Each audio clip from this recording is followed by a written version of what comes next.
that is the most winning. And speaking of Hydronation, we will be next into our money match here for the NA Finals, Hydronation against Lil Troops. And I'm super curious to see how this will go, because Hydronation is not a team that's not afraid, I should say, to pick new heroes as well.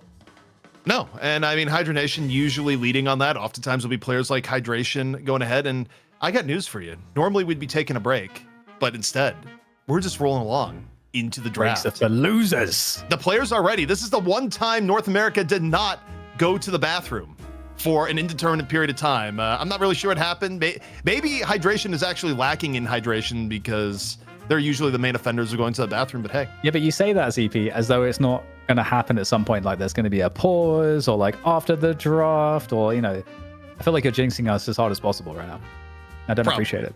I mean, actually, you know, it's weird, and it can't jinx it because it already happened. Did we have any pauses in EU today? I actually think we had a pauseless EU, which, Dan, that doesn't happen. Now I'm questioning the integrity. Are they all imposters in EU? Wait, did we have Puckett come back? No, Puckett will be back soon. I thought I heard somebody's voice in the Discord.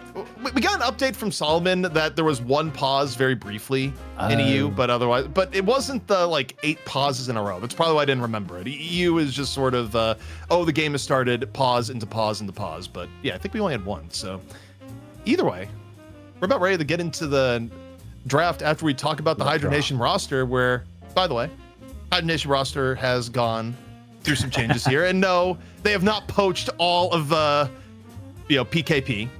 That would be new even for Hydra Nation. Is this trolling from production, or are they throwing you under the bus knowing that you take the blame for this now? Because that's kind of a cool thing to abuse, so they could abuse. It could be the case. So I was to blame the first time, but Hydra Nation did not roster swap to the best of our knowledge. And yeah, this is the Hydra Nation as is now. Of course, the most recent change was that Vegas, well, on paper retired. Is Vegas going to come back as a player at some point? Maybe. But for now, the storyline is retirement and replaced by Lord NM. And of course, recently you had both AVG and Low Main be brought onto the roster from the old melee creep side. But Hydration, Luffa, and Rocane, the old guard of Hydra Nation now, as it were.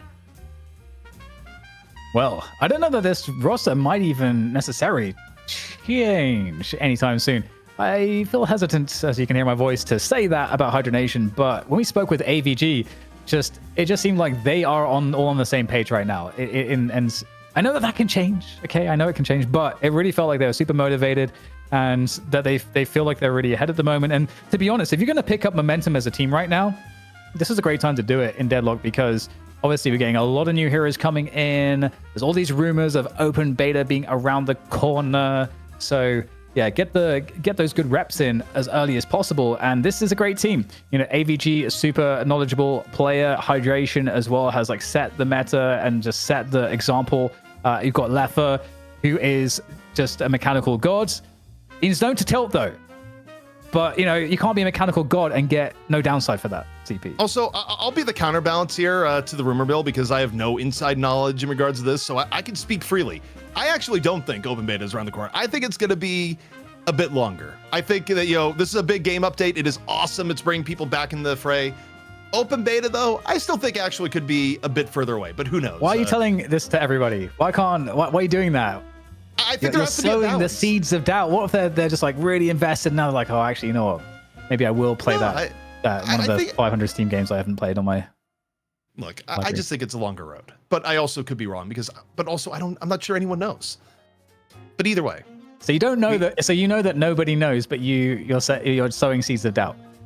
I'm just being the counter about it. Like, you've gone the full optimism. I'm just going the more realism in turn, and people can choose however they want, but also choose however they want.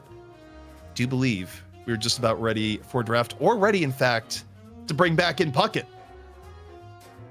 Hello, friends. Hi. He's here. While I was gone, you only raised $10. What's up? We're not as good at selling out cool. as you are. Also, selling for the players, really. I mean, you're the general manager, and there's a lot of stuff you got to get on top of. ZP's been sowing seeds of despair in our audience. I heard. He's been making roster mistakes again. It's a mess. Whoa. He needs to get written up. He needs to be placed on a pip. Apparently. But also, Lil Troops saying they don't want to deal with Viscous. Even as first pick. They're not going to first pick it. And they want Hydra Nation to go, hey, Hydration, play a little bit of Viscous, if need be. Used to be Vegas that played it, though. Just a bunch of goo haters. All right, Hydra Nation, I missed the whole spiel, so break it down. They're North America's best. They have a Rager, and they're not going to let Vindictor I like that. get That's through. the second thing you said. I mean, it's fair. It's fair. How's my man Hydration, though? Is he the best player on the squad? He's the old school Owl legend, right? He is, and actually, Hydration has had real character development. Not only is Hydration a very consistent player, but the number one thing he improved, where I gave him crap for it, but he proved us wrong, he gives good interviews now, Bucket. No way. Believe it or not. Yeah. He fell in love with the camera. He learned that stability in esports is having a stream as well. Sorry, everybody. I was gone because I had a 3-year-old who really wanted to show me a light bright, and that was pretty dope. So we made a unicorn, and I'm back. Walking us through the early bands, we've got Yamato going to be locked in, and on the other side, Holiday. We won't see any more Billy tonight, will we? I don't know. I think there's a possibility it could come back out. Hydra Nation usually is pretty quick to attach new heroes. Will they pick it early in the draft? I don't know if they have to prioritize that, because if they did have a strategy with Billy, because they had more time to look at it than Lil Troops did, maybe Lil Troops is not going to pick it till last, and they can, use that a little bit later in the draft to get important things now, like the Paradox, which has been getting banned all day, but not banned the last match and not banned here. I think you need lockdown with the Billy. That's kind of like where I'm going to kind of make it work. I'm not sure. I'm not sure if anyone knows anything, so I don't know why I'm putting my ideas out there. But the Holiday Warden, not too unsurprising, as an opening response. Teams are definitely prioritizing more of the kind of the core strategy behind the damage, and they add in the damage a bit later. It seems, which is different to how it used to be. It used to be get the playmakers in as early as possible. I suppose Yamato counts as that, but I'll be curious to see if we get any Pocket here, ZP, because Pocket's still really sick. But I feel like NA has not been on Pocket for a while. Who was popping off on Pocket? Every game he could, he took Pocket. So why is there no Pocket in North America? Well, for starters, Ido right now is probably co-streaming Night Shift and not on a team. If Ido was playing, I'll tell you, it would be being banned first or picked first. It just has that aura about him with Pocket. But I think it comes down to the fact that Pocket is a hero that even in this era, even when Pocket is good, you have to have a lot of hours on Pocket. And there's a few players that are really known for doing a lot of Pocket, but if you're not one of those players, I think his balance is such that you're kind of incentivized to maybe pick other things. But the one thing I'll say for Hydra Nation here, I think is smart. They grabbed the Mirage, which to me is as much of a picking for themselves as it is denying it from Poshy Pop after witnessing what just happened in the last game. Well, what does Lil Troops want to ban here? It's so hard against Hydra Nation because you almost have to just ignore them, because they have so many good go-to picks on a lot of their different players. I mean, like some teams have tried to ban out Leffer's hero pool, but it's just Leffer can play everything super well, and I guess he can already be on Yamato. So what do you think? Do you think this is a good ban, Geist? It feels pretty solid. Geist has pretty much graded everything, so. Yeah, I mean, I think banning Geist and or picking Geist, I mean, neither is necessarily bad. I mean, Hydra Nation generally will stack with a bigger front line, and by taking the Warden and banning it, you're taking away some options. But they're also totally fine to play Abrams in situations like these. But for me, now we're down to the final 2 Hydra Nation picks. I'm real curious if they flesh things out here with a Mina or a Billy, because I think they just specifically held them to the back because they figured that Lil Troops wasn't going to pick the Billy at the very least. I think Lil Troops actually very well may pick up the Mina. There's the Bill. But there's the Billy. And ahead of the Mina as well. Let's go. Is that something that opens up with no Lady Geist, or is it just why not? Let's bust out the Billy and raise more money, because another $10 just came in since Billy got locked in. I'm noticing a correlation. There's another 10. We're getting ZP tips every time a Billy gets locked in. This is a great show. Dude, one of the best I've ever worked on. I love how he added Puck to the show. He's got his mind on the money on the mind. Listen, it goes to the players. We're all going to get the same amount of games regardless. So let's just make the players a little happier so they come back and show us more Billy and Mina play. By the way, Lash finally getting a chance to showcase their skills in this game. Yeah. 7 coming in as well. First time we're getting it tonight for NA. Yeah, Is Infernus on the cards? Nasty on 7. Who runs it for Hydra Nation? For Hydra Nation, I mean, normally it'd be Rocane. They would have Rocane on it a lot of time, or sometimes Leffa. It'd be Leffa or Rocane, basically kind of interchangeably play more of the heroes you would consider more of the carry. But Mo and Krill gonna round it out. So Hydra Nation, they reject Mina. Last opportunity to see Mina get played for Lil Troops would be the first time. Mina combo? First time Mina will not get picked in Deadlock competitive history should Lil Troops spurn her as the final pick here. Billy Mina combo? Lil Troops, we can get you to at least 50. All right, never mind. We'll raise more money. But shout out to Billy Goat. If you like to see the brand new character that came out less than 4 hours ago in gameplay at a competitive level amongst the best squads in North America, put your money where your mouth is. Donate button. Drop the Patreon. You can ask ZP questions about where he grew up, how many goats he has in his backyard, and more. In the meantime, this game is loading up. DDK, anything I need to know about Lil Troops? I had to bail once I knew that Lil Troops was going to take that previous game. They're aggressive. They love to split push. I don't know if that was by notion of having Mirage, where it was like especially strong of a strategy, but after they got that first tower down, they were just constantly pushing for the next 10 plus minutes. And I felt like that was kind of high risk. I felt like they could have played it a bit further back, farmed a bit more. So they're leaning on the aggressive side to me, and I really like to see that. They're production friends, is what I'm understanding. Finish the game, not just when it's guaranteed to be over, but when you think it could be over. ZP, if I was a new fan of Lil Troops, best player to watch on this team? I'd say Poshy Pop after the last game. I think you have to respect how Poshy Pop got ahead of the game and also made it worthwhile as the game went on, where sometimes you'll get players where they'll get really far and you'll be like, what did you do with it? Well, Poshy Pop delivered on the Mirage. Won't be able to play the Mirage this time around as Hydra Nation took it away, so we'll see just what Poshy goes in on, if it's something like the Infernus this time around, or freelancing a little bit. We'll see who's going to be playing the Billy, where you want to talk about making the community happy and making a name for yourself. Be the first Billy that pops off here on Deadlock Night Shift. We just got an update is available from production. Before we go to a break, can we give a shout out to everyone who has donated? You can join this top 10, and I want to know, is Bendaguy still in my top 10? Because Bendaguy664 has held that number 10 spot fearlessly at a $25 donation. ZP was challenging him with a $10 donation for the first Billy appearance, and we just got 30 more into the prize pool. Lotu jumping up to the top right behind Wick at the number 2 spot. We've got Pharaoh in here at 100, and there you can see Stroklahoma with the 69 cents knocked Bendaguy664 into the number 11 spot. It's quite fun. I love the fact that you guys are donating all around the world for Deadlock. It's my first week, and I gotta say the support here has been insane. DDK, any final plugs before we go to break? Check out our Patreon, !Patreon, because we're getting closer and closer to the graveyard shift, where we're gonna get a pro and we're gonna hang out. And you guys can ask questions if you're a patron. That's one of the benefits, the pluses, the bonuses. You could ask ZP as many questions as you want. All the pro players, up to you.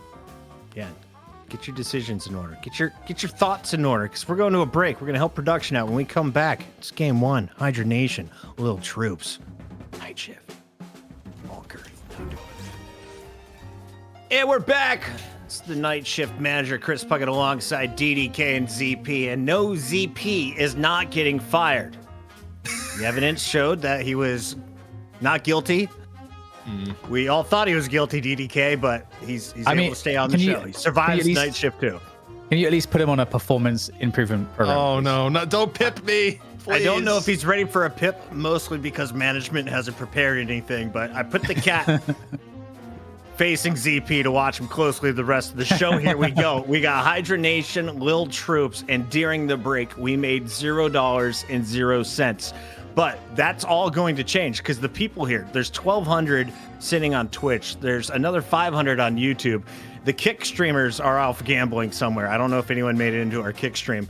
But there's going to be some money out here for some good play, and you're guaranteed to see some good moments, because we just got a fresh update ensuring that Billy is extra powerful, and the newest character to hit Deadlock is going to be featured by the newest challenger to take down Hydra Nation in Lil Troops. But DDK, this is going to be a little harder, because it's a best of 3 this time around, no best of 1s. Yep, and you're against Hydronation, and I feel like they've got a lot of like comfort picks. They've got Hydration, you can do Mo and Krill, Rokane for 7. I think Yamato's probably going to Lefa, AVG on Mirage most likely. You know, it just feels very, very scary, and we don't know what is the best way for Lil Troops to integrate Billy. I think the Infernus pick right at the end was probably good to get that anti-heal available against some of the tankier players on Hydronation, but it's going to be tough. ZP, I think this logo means that our game is ready. The Lil Troops survived the fall. They got yeeted off the cliff, but they came climbing back as champions. Now with a Billy in their own lineup, can they get back-to-back W's against the best team in North America with a rotating roster in Hydra Nation? I just kept feeling, assuming the gameplay was going to start, but the gameplay hasn't started yet. Here he comes. Z-Pizzle, let's go to the GOAT. What are we seeing? Well, we're seeing I love the zipline animation where, you know, why use your hands? Just chomp onto your baseball bat. The style just out of this world. And that's a Christ Dare from Tony Hawk 2, for those who recognize it. He's got little devil hands too as well. No. And we got the pause. You'd think it was EU, but no, it's just NA. So quick little pause. He's in the lobby. Understood. No surprise, Rokane. We take a look at the Billy Club. Is that the key? I was told that the previous Billy player did not upgrade enough melees, DDK. I know, but to be honest, when I look at that club, it reminds me of Negan from Walking Dead. I don't know if you guys have seen that. Yep. I don't know what it looks like if you put a mask on. Because he's kind of like lanky, like Billy as well. Wait. I can see it. The players are failing. There was a quick pause while someone was still not back in game. Accident. Ah, yes, Lefa accidents. Debatable. But one thing I will say here, speaking of Lefa, that kind of, for me, Dan, is a little bit surprising, is that, you know, Hydra Nation previously, you know, overall, they've valued Infernus, particularly putting Lefa on Infernus, but this time around, they decide, no, it's fine. You guys actually can go ahead and grab it here. So it makes me wonder, you know, what the overall game plan for Hydra Nation is going to be here. And I think I would guess like Lefa, and maybe Lefa on 7 in this game. No, it's still going to be Rokane. So Lefa is Mirage. It could have gone either way because Rokane has also done a ton of Mirage historically. And AVG on the Yamato. I don't know if I've seen AVG play Yamato. Or am I crazy? A little crazy. AVG's definitely played it in the past, and it was pretty decent at it. But obviously, Hydra Nation, they kind of have this abundance of riches where they could have put, you know, someone like Lefa on it, and it would have been totally okay too. They just got the versatility in them. But taking a look at the lane setups here and how things are panning on out, you know, taking a look at middle, the 7 Mo is an interesting approach here from Hydra Nation. Not the most common mid lane we've seen. Also, getting matched and turned by Ward and Kelvin. So you don't have kind of stereotypical killer lanes in middle that we've seen the rest of the day.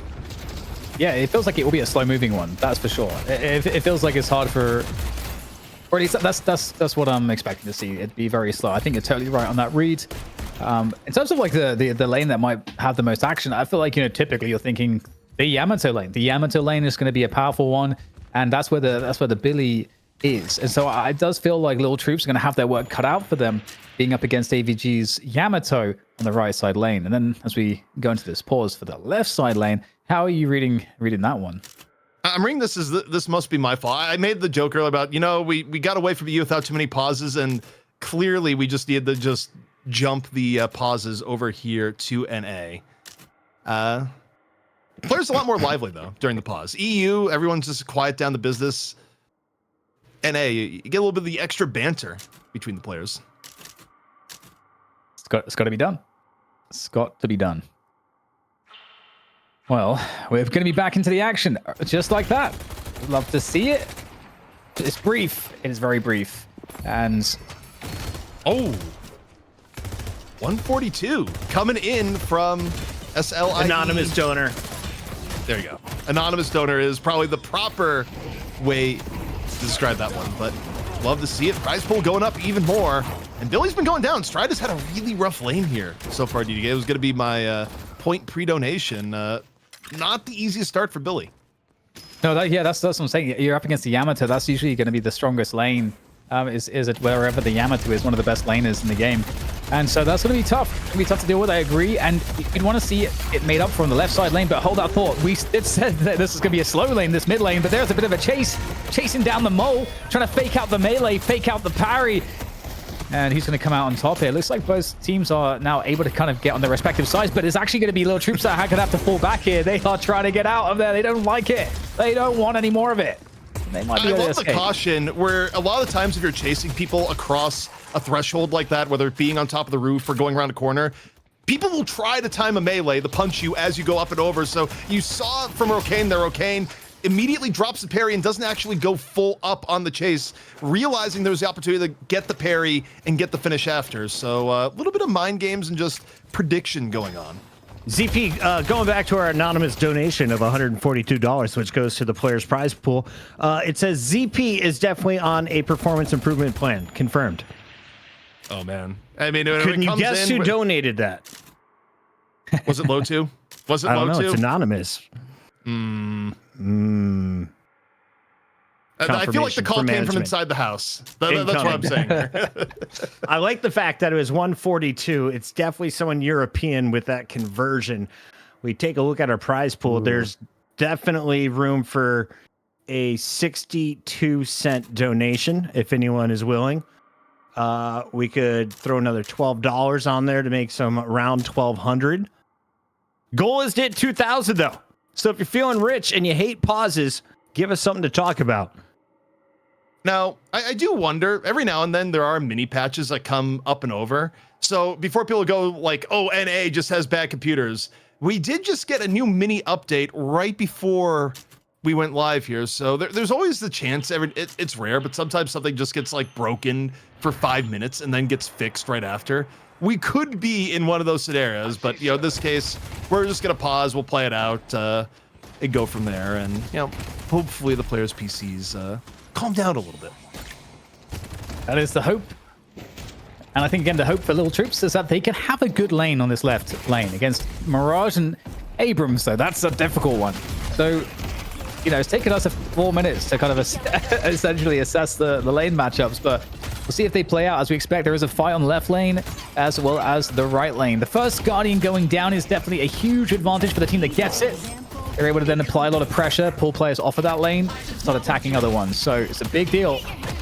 Mott, massive parry, takes down Lord NM right after, right in the face in Death's Door. Should have been an easy kill for Lord NM, but the miracle parry saves the day. Elsewhere on the map, Hydration, Seismic Slam, not gonna be enough to save Pashi Pop on the burn down. And Lil Troops making this competitive versus Hydra Nation here so far. Yeah, this is really important. Again, I do feel like first year against Hydra Nation, and they have really good early lanes, obviously because they've got great mechanics. They worked on the early lanes quite a lot, and so they're strong here. They've got good matchups, but in comes the Lash here over the top here, trying to take down the Mirage. Leper, though, is Leper, so he's hitting all the shots. He's able to back away, get some support, and he's off to safety. We do have the collection of the speed movement buff here coming for Mr. Lomain. There's a sandblast as well. Just get that extra pressure on. Very annoying having a giant mole in your face. Yeah, the combo now a threat where, if you're low main, you can look for opportunities to roam if you're able to push down and get the middle guardian, but a little bit landlocked to middle here as it were. But you take a look at the left-hand side and Hydronation doing a phenomenal job of just keeping pressure on the left. And of course, we talk a lot about hero combos. What about player combos where regardless of what they're running, Hydronation, they just love keeping Hydration and Lefa in lane together. They have real chemistry, Dan, that few players have, I feel like. But hold the phone, Death Slam, up and over, coming in from G-Freak, trying to make something happen here. A little bit more damage on the Hydration, having to take the Guardian for a bit of cover. Not enough to kill Hydration, and in fact, the Guardian gets pretty low in the process. Yeah, I still pretty impressive start for the Lil Troops, I think. In terms of the tower damage, though, that's the real thing. And obviously, one Guardian down in favor of Hydronation, and then they got this left lane Guardian down real low as well. At the same time, we've got Hydronation focusing on the mid lane there for the time. 3 players in that position, seeing if they can find anything. And this left lane is once again under attack here. Hydronation will have so far fended off these attacks really well. Some chip damage coming on in. from Pop, but not really able to do too much more here without some assistance. But speaking of assistance, Lil Troops are going to get it. Here comes the gank attempt off the top. Going on in all day. No lasso, but just a barrel and a bunch of left clicks over and in. The rest of the team, though, coming on in. The goal, of course, get the Guardian, keep pressure on all ends, pick up some kills if you can. And Hydration knocked up from the barrel, getting super, super low, still alive. Chase down, coming in from all angles, and Hydration nowhere to go. And now looking for Lefa under the gun right now from all sides. A barrel will seal the deal as Mott is able to take it off. And, right before the team fight too, Dan, we got $10 from an old friend, Calc. Former Hydra Nation player dropping $10 into the prize pool. Thank you, Calc. What a gentleman. Now, definitely looking like a decent start. I love that team fight coming in from Lil Troops. Hydra Nation battling back there on the left lane, pushing it all the way into the Guardian takedown. Cloud Storm there from Rogue Kane. Storm Cloud. Cloud Storm.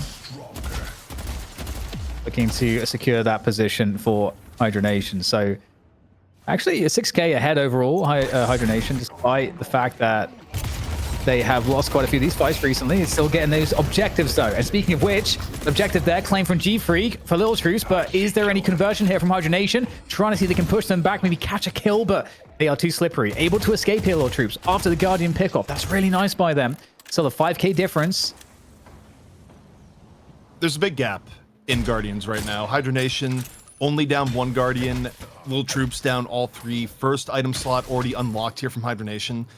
I was writing a guide recently that just sort of, help people get in the Deadlock. And on the early game, one of the things I wrote down was the idea is it's a good early game in Deadlock, Dan.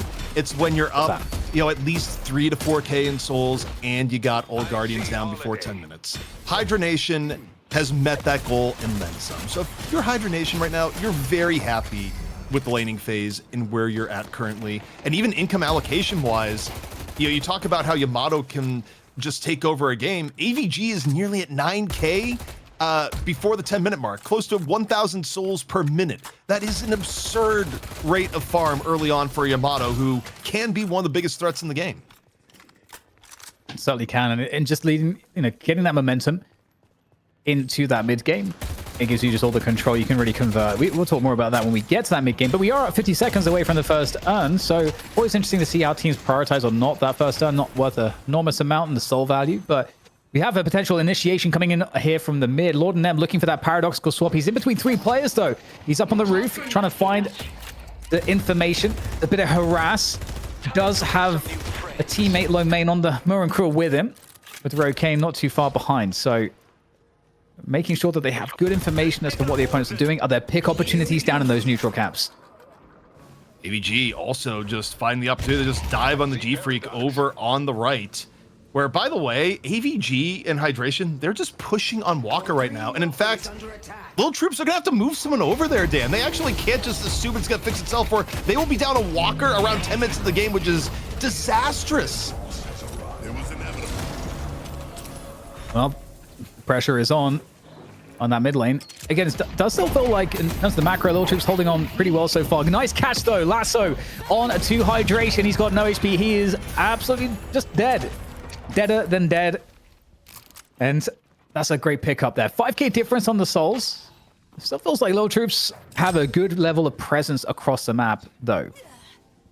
One thing that's easy to forget when you're watching competitive level play is that the lasso is still a skill shot. You're not guaranteed to hit it. Maybe it's a little bit easier to hit on Abrams because, let's face it, he's a very, thick body, all muscle, but still very thick. But you can miss the lasso. It is not guaranteed. That is true. That is true. It is something that you don't necessarily think about when you just watch pros play a lot of the time.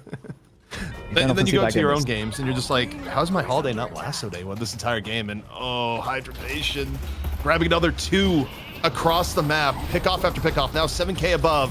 Earn being held here by low main. Going directly in for the turn in.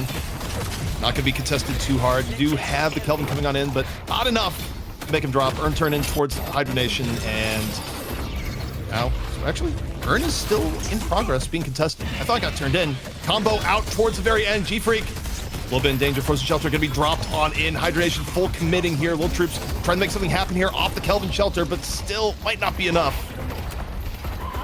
Now the Lil Troops need to make something of this because right now Hydronation have map control across the entire map. If they lose these fights as well, it's going to be so bad for them. There's a chase coming on through from low main. There's the slap. And there is G-Freak hitting the ground. And indeed, Hydronation win the fights. They've got that deep lane control, left, middle, and right. And off of the back of that, they can fall off and just take all these neutral camps off the map and really start to extend their lead now. This is kind of the position they're in. So Lil Troops, they need to find a pick. They can't allow all this value to go for free. They are out on the map looking for something, but they are yet to find anything just yet. Also, my stream, I had a very ill-timed freeze on my end, but I think Lil Troops got the urn turn in there. Like I think the soul deficit would be even larger had Hydronation gotten it. I could be wrong, but I think in the mess of things, it was grabbed. Might have to go back CP, were you just watching that mole slap the other big man a bunch of times? There's a lot of slapping going on, but also things just froze for like 3 seconds. There's a patty cake on ZP's screen. Back to my screen right now. Why is this mole the best character in the game, Danny? Mr. I mean, he's big. He's got aura, as the kids like to say. That is the reason. I rest my case. I would just go, he's a big old mole and also just a fan favorite. I would also say is that if you ever besmirch the name of Mo in public commentary, people let you know. Has a very dedicated fan base. But either way, got a little bit of chase down happening. Swapping back over the middle. Sometimes you just do last stand and look for the mid guardian. A little bit of a sacrificial play though. Usually not going to live from it. Flaws goes down and the guardian still standing. The swap from Lord NM enough to save the guardian before it goes down.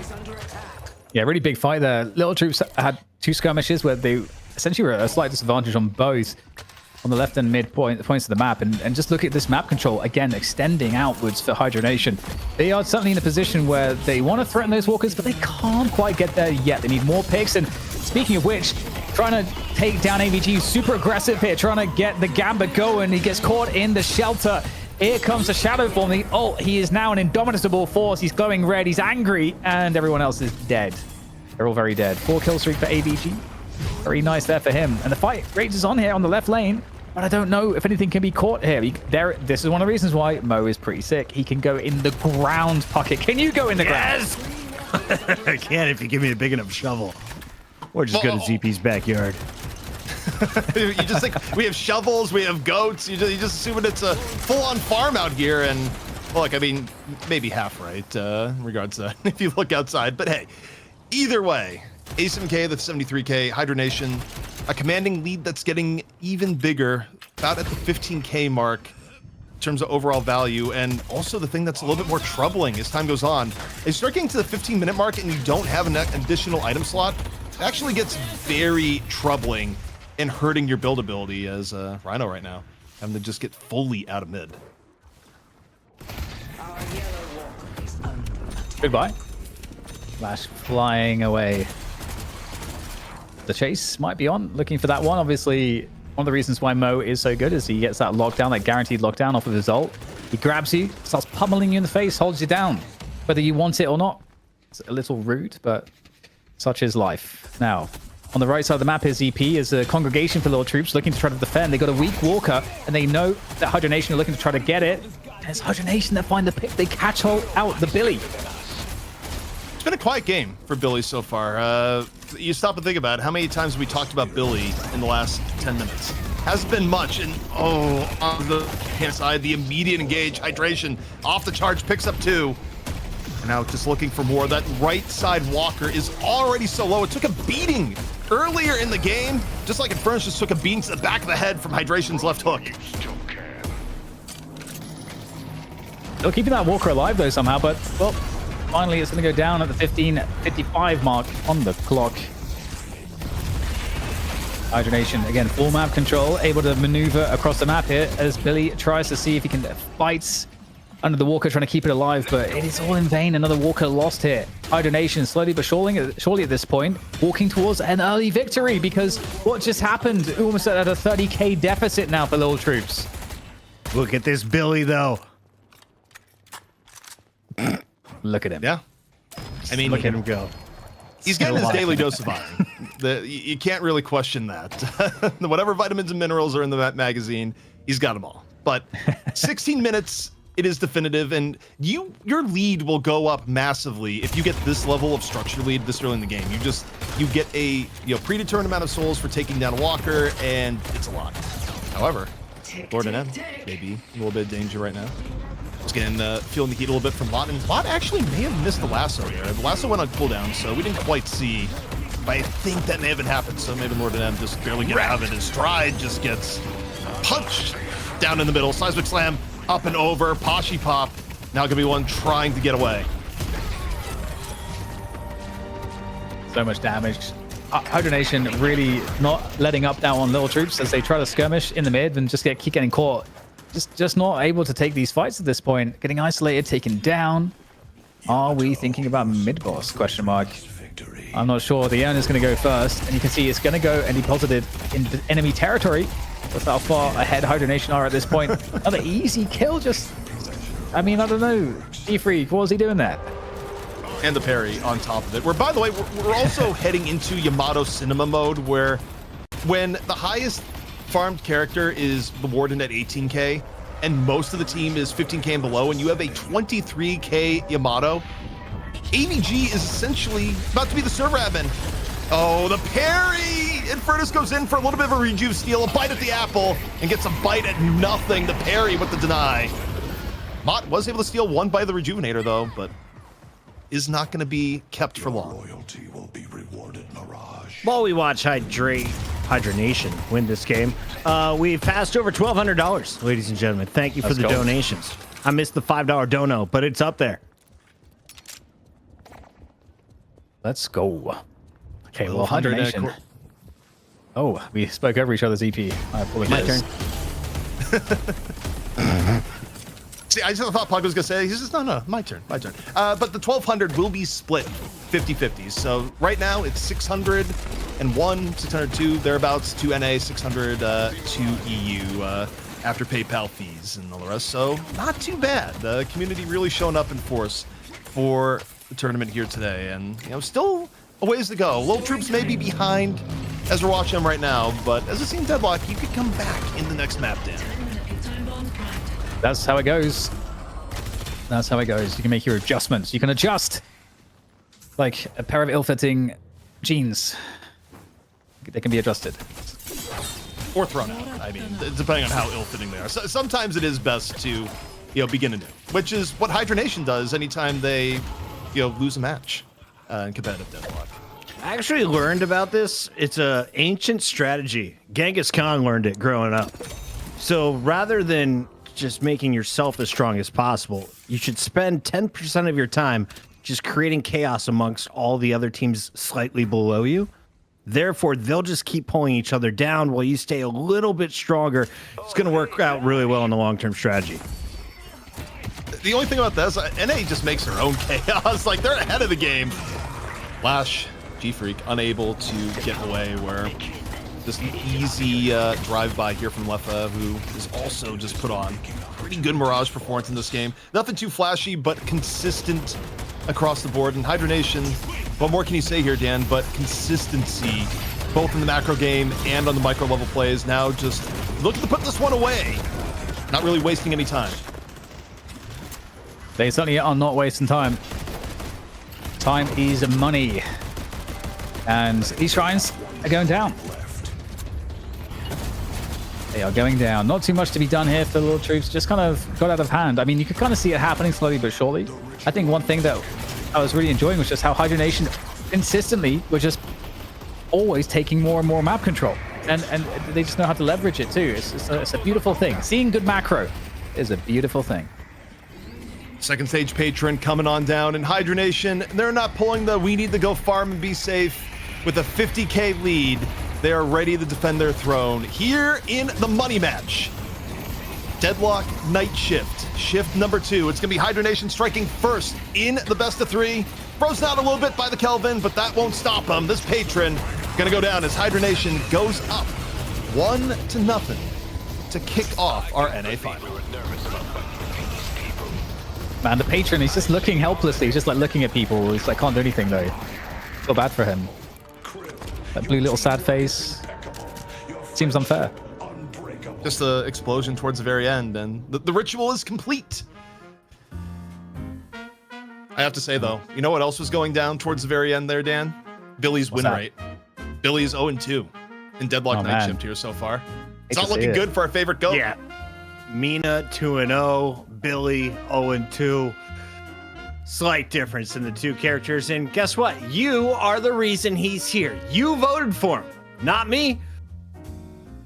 I'm happy he's here. Billy, welcome to the show. We got DDK, we got ZP, and a game with a ton of pauses has come to an end. DDK, when did you know that this was a one-sided affair and Hydra Nation was walking away with the W? I think when they got the first tower down, that's because that's really important that you get the first tower down, you can get momentum off of that, you can keep one player on the lane, and you can start ganking other lanes. And I mean, Hydra Nation is so good at converting that, and I just consistently saw all the lanes pushed, no matter what they were doing with team fights, all the lanes were just pushed a bit more. And if any team knows how to use that to their advantage, it's going to be Hydra Nation. So sadly, it was a very difficult battle. ZP, have you ever seen anyone fail on the Sapphire Patron? They get all the way to the end and just fall short, or do you always finish the round? Yeah, we saw it 3 times in one game. If you go back in Deadlock history, where one win team were really far ahead, went all in on the patron and overestimated and died. And then they all got back up from Rejuvenator, went all in on the patron, died again. And you think the 2 would have been enough, but no, they went back to the well 3 times and died again and fully threw away their lead and lost the best of 1. So yes, it is very possible to just fail the patron repeatedly. And one win back in the far past, they had 3 times in the same game. That was one for the ages. The Europeans, they play it differently, and we respect them for it. As we take a look at this game, I felt like the Lasso was pretty strong. All of Hydra Nation, though, was stronger on the other side. How do you get Mirage as strong as he was this early, or is that just something to expect out of Letha? Yeah, you can always expect that out of Letha, to be honest. He's heralded as the best mechanical player in NA. There might be an argument for it in EU, potentially. It's hard to say, but he's extraordinarily good. And when you have a hero that hits as hard, pumps out the damage like Mirage, and also a hero that can do a lot by himself, Letha really does, you see his impact a lot more when he's on heroes like that. So, Mirage, Yamato, these have been, I think, picks that we see more recently from him, like the hyper carries. CP, tell me the comeback story for the Lil Troops. They stop playing with their billy goats, and they get gruff. How do we battle back in this best of 3? I mean, I think you kind of touched on it here. I think if you're Lil Troops, I don't think the Billy really worked out here. I don't think it's your fault. I just think the hero's a little bit too new. And I think what you do here is that you use Hydra Nation's hubris against them, maybe. You play standard, you do the best draft you can from the heroes that you had available going into the day, and let Hydra Nation, as the champions, as those that feel like they're above it all, let them pick Billy and see if Billy goes 0-3, that brings you to a map 3. Or maybe Hydra Nation looks good on the Billy, who knows? But I think if you're Lil Troops, I would put the Billy to bed for now, just because it needs a little bit more time to be learned. Subscribe to PewDiePie is raging in chat. Why did you effing vote Billy? First time responder, Unicode Bond. He's a goat.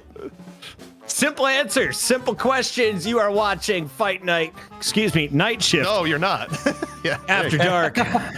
This is shift number 2, and we are going into another fight, another battle in the best of 3 between North American juggernauts. Hydra Nation has worn the crown more than anyone else. Will anyone challenge them for it? Lil Troops can, right? Who's their star player? I saw Flaws in the chat talking mad shit to Goobster earlier. It's been quiet. Poshi Pop was popping off in the previous series. Not easy to solo carry. Is it a team effort, or is there an individual that can backpack this team, DDK?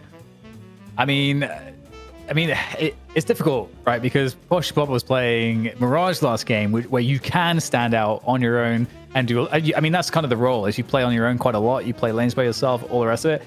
Infernus doesn't get going in the same way as that. So I think it's kind of easy for Hydra Nation to kind of just take some of those danger picks away from Poshi Pop. But we'll see. Poshi Pop had a nasty Wraith back in the day, and I'm surprised that we don't see like a Wraith or a Haze, actually. And I think those could be pretty nice carries for Poshi Pop to potentially play. But we'll have to see what's available. We just need that 30 kill differential to be about 5 or 10, and we could have a closer game. ZP, what is the biggest beatdown you have witnessed in a final for NA? Ooh, in the final for NA, I'm not sure. We had a best of one where I think we had GBG. We wanted to give them a shot in NA, and I think that game went maybe about 13 minutes. We have had a few just clobberings in the BO1. Usually, I mean, even if you get crunched in the money match, generally speaking, it's still not going to be like completely one-sided. What I would like to see, though, from Lil Troops is that in terms of hero selection here, I would like to see them try and get the Mirage if possible. They are going to have to prioritize it higher in their draft based on the fact that Hydra Nation was pretty willing to take it on their second round of picks. But I think change it up a bit. Pashi looks good on the Mirage. Get him on it once more, and then, you know, hope Hydra Nation goes a little bit into the new heroes and then messes things up a little bit because they're new. Hydration. Hydronation. Let's get weird. Let's pull out some Billy of your own. Let's see if you can win with a Billy. If you're that much better than everyone else in North America, and Billy is 0 for 3, 0 for 2 on this show, show us what Billy can do. Do you think Hydration could be the one? I never thought he would be the Abrams player on the team. I thought he'd be like back sniping people from afar, embarrassing people at range, but he's getting up close and personal, DDK. He plays everything. I think he's actually, of all of the broadcasts we've done, I feel like he's the guy that's played the most heroes. That's right, isn't it? CP, I'm pretty sure he's played a lot by a stretch. You know, Hydration, if you go all the way back to his original Deadlock streams, or even like before the streams, before you could even stream the game, it was a private alpha. Hydration originally was a Lash main, and then went from Lash to doing a ton of Viscus when Viscus came out, had a Warden phase where you would see Hydration on Warden all the time, and you know, now has settled more into playing things like Abrams. Also had a period of time where he was always on Mo and Krill. So and Ivy. I think, yeah, and there was a period of Ivy, but I think Hydration now is more in the frontline role. Like you look at his hero pool and what he's usually playing for Hydronation, it's more in the frontliners. So if they were to pick Billy, I think there'd be a good chance that Hydration would be the one to try and make Billy work in the next game, just based on who Hydration's been playing in recent times. Most experience, most flexibility, least cowardly on the team. Hydration could probably make the Billy work, chat. I don't know what you guys know, but I think if we see a Billy from Hydration, maybe we should put some more money on the prize pool. In the meantime, we've hit 1,200, and we are very appreciative of that. Thank you all for donating, an awesome community supporting the best of the best from Europe and North America. Also, we have the graveyard shift coming up a little bit later, but first, shout out to the donor, 142 anonymously being dropped, confirming that there was a performance review incoming for Mr. ZP. He passed it. Jax Libido, Pharaoh, and Wick DL are our top 4. We got Segbench, Ropes on Fire, and more all in the mix. Thank you guys for your donations. If Hydro wins with Billy, I will donate $100. That is Dumb Duck 1547. He said it. She said it. They said it, and I read it. So it's real now, DDK. Yeah, that's locked in. That's locked in. I mean, Hydration's going to be keyed into the chat, right? I feel like most of the players playing our tournaments are like in the chat, so I feel like the message can make its way to him. I mean, we have observers that are in the game, right? Observers, can you share the bounty? If you need the name officially, it is Dumb Duck 1547. That's Dumb Duck 1547 with the $100 call out. We need to see some Billies. Don't ban them. Let them through. ZP, anything else you want to see as North America's best takes on the newest challenger? Yeah, I want to see Hydra Nation do it. Do it for the people. Bring out Billy. Give Billy his first win. Don't let Billy go winless here on Night Shift in his debut. Also, I got reminded I was, unfairly slandered GBG. It was MTB that got the thrashing. Merc Takes Bub Shots was the name, and they got shot in that game, is what I'll say. You made it to the stage for it to happen, though, bud. Well done. I left to donate for ZB. Go ahead, Dan. Sorry. One more thing. I want to see Bender Guy not let these people shove him off the top 10. Yeah. Bender Guy 664. Where you at? Welcome back into the top 10 with Bender Guy, what a guy. 2570 would get you up there, I think. 2569 is the top 10 spot for now. We have the longest Night Shift game. League DL, it's coming. We have a new update coming, which means all of the players will have the freshest graphics, the newest characters, the hottest casters. DDK and ZP will be on the mic after this break. That production is setting up for y'all right now. It's night shift, shift number 2. It's getting messy. Throw up on the floor. We'll clean it up later. Welcome back to the night shift. It's the second shift here in Deadlock history. We got DDK alongside ZP, and ZP, you just earned us $5 more. What do you have to do? Yeah, apparently the donators are requesting the me cosplaying Vampire Bat fund, otherwise known as Mina. Look, I can't say that's going to happen, but that's a goal that a little bit terrifies me if it gains any traction. Just let DDK, you know. I don't know if I want to see ZP dressed up as Mina, but I definitely want to see more of this lady. Let's take a look at the 2 new characters coming out and in action already competitively here on Night Shift. There we go. There's the ults. I mean, the damage is pretty incredible out of Mina. I love the mobility as well.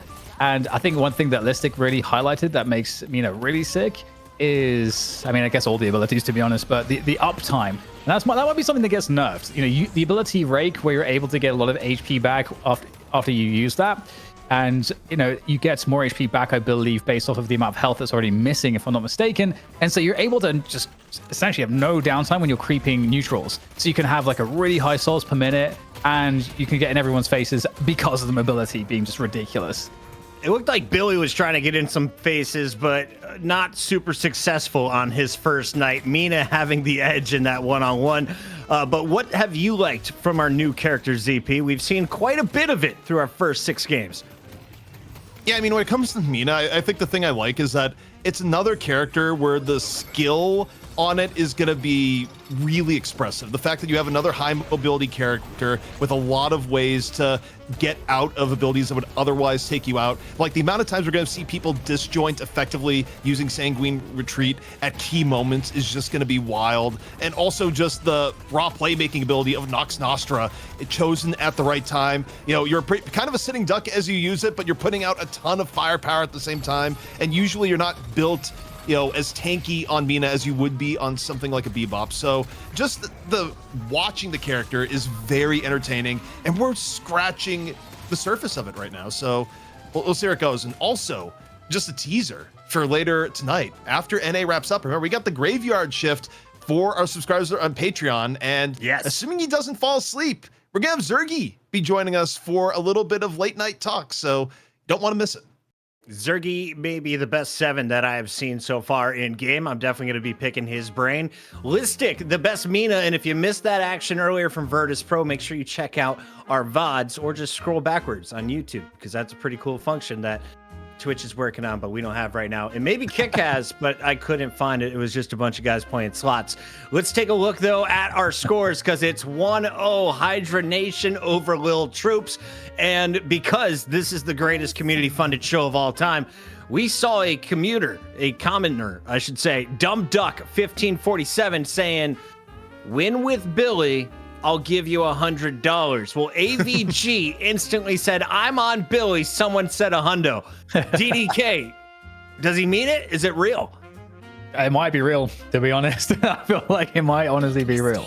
Because I actually think has gone for Lil Troops. it's real. And I see this lady constantly taken out with the first ban, but I don't see any Minas gone, and I don't see a Billy removed. Bucket, the next level move now for Lil Troops is, because they probably are listening to the chat as well, is they ban Billy, so they tilt AVG so he can't get his $100. Oh, that's the next level move. Bring down the whole North American economy. I get their moves. Unfortunately, they go with the Holiday. We're going to see some lassos, some bombs from above. Holiday seems to be a must-have player on your squad, ZP. A character you would go to? Yeah, I mean, there's only a handful of good playmakers in the game right now, and Holiday has been top tier basically since inception, where we went through a period where you'd either need Holiday or Paradox, and you were throwing if you didn't have one of the two. It's kind of opened up where you can supplement with a Bebop, you could go with a Haze, but Holiday is still best in class of what she does, which is make plays to give your team an advantage or make plays to get your team back into the game if you are behind. But Hydra Nation, they're opening up front line here, and Warden is still on the table. So Warden Yamato, probably one of the scariest 1-2 punches you could go for, but instead, they lock in the Paradox. Yeah, I think that's a smart play, especially if the other team already has Holiday. There's always the threat that they could take it away, or if you don't get your Paradox in the first 3 picks, it's going to get 100% bans, I would say, most of the time. So 100% most of the time. Well, it's going to be following the Lil Troops, though. Most of the odds on your favor. Warden is going to get locked in on the other side for Lil Troops. Third pick, ZP. Predict it before it happens. Third pick coming on in here from Lil Say Troops. faster. Well, look, we got time. You get the bar at the bottom. Like, you get, Don't get nervous. Say faster. Honestly, looking at it, I think this is where you could grab a 7 or the Mirage. I like the Mirage. I think you should do a Mirage. Mirage, yeah. There we go. See him pocket you. Yes. He's been paying attention. I've watched 4 hours of Deadlock so far. I'm locked in, baby. And you guys could be financially invested in this as well. Simply hit the donate button. Join the Patreons and ask Zergy those floppy questions of your own. We've got a third player locked in just a moment here from Hydra Nation. It's Lady Geist, a new model for Lady Geist that has the chat going wild. I guess she must have a better hitbox, Dan. Yeah, something. Something's good. I know what, I'm not smart enough to make this like funny. Fuck it. No? Yeah. Okay. Yeah. Well, just stay safe. Sponsor friendly. I'm trying to play it safe. Yeah. Yeah. Smart man. Geist is just what we have used. It's enhanced version of Geist. Overall, all the graphics have been enhanced, and Geist just one of the recipients. That's what I'll say. But Kelvin getting taken on out. But here's the important thing: we still got 3 picks to go on both sides. Someone would like to hit that. And Billy's still available. Oh, the $10 donation coming on in. Anthropocene likes what he sees from the Lady Geist selection. Do we see a Billy? AVG. Money where your mouth is. It's game time, baby. Show me your goat. For $100. I think he has to win with it, by the way. Not that that stipulation is in there yet, but it's in the fine print. You just gotta play Billy for $100, but also win. Abrams my name's Hydra. I'm gonna go back to the character I played last game. Reigning champions, real creative. I still believe it's possible. I still think it's a possibility. But it's actually gonna be kind of interesting because their comp will be like super deathball-y, and actually I would want to see a Dynamo in response. If you got like Abrams, Geist, Yamato, like I guess Sinclair, nice. Here's what I wonder. Sinclair pocket. Oh, we got a sync. I think I've seen the Magic Man. This is the one who walks around with his thin stick and like can copy your ultimate. Yep, exactly. Yeah, there you go. I mean, Sinclair gives you a lot of early lane power. Look at this here, and I mean, Lil Troops, they could either do Mirage Holiday middle, they could do Mirage Sinclair, Holiday Sinclair. The options for stacking the deck in middle are pretty extensive with how Lil Troops is drafted here so far. For Hydra Nation, by the way, I'm going to call it AVG, unless they're putting Left on the Yamato. They probably already have it locked in. Abrams would be on Hydration, AVG would be in Yamato. Where is the room here to pick Billy? I want to be wrong, but I'm looking at who's playing what, and I don't know if I have faith. It's $100. You know they're going to put a Billy in here for a hundo. That is 3 digits. These guys aren't just walking away with $650. They want the whole 700. Show me a Billy. We're all just waiting. It's just like Hydra Nation keep disappointing us. Show me your goat. What are we standing around for? Yeah. Billy is in! There we go. Well done, AVG. You have earned my respect. Hydra, we'll talk about it, Mr. Hydra Nation. The Hydration squad is a little cowardly at times, but I won't hold it back against him if he pulls out a Mina in game 3. We take a look at Lil Troops. Will they bust out a Mina? Listic says she's the most overpowered character available. Instead, Lash, one of the OGs in the mix. DDK, are you happy with Lil Troops' opportunity here?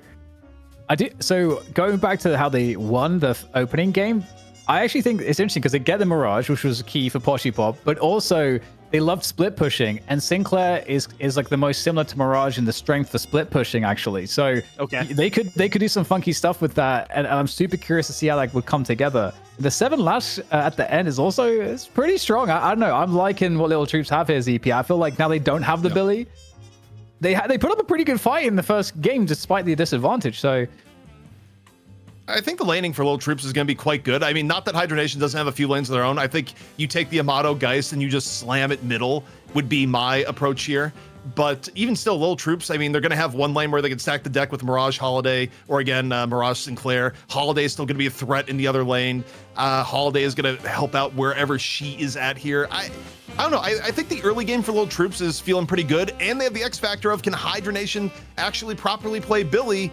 You know, there's a chance that this could be a lot closer than you might think. Shout out to Dumb Buck 1547 who put $100 saying, if you win with Billy, I will add to the donation pool the 3-fig win. Ladies and gentlemen, Billy versus a man with a big hat and a little stick that goes a little bit further if he taps you on the forehead with it. Yeah, we'll talk about it.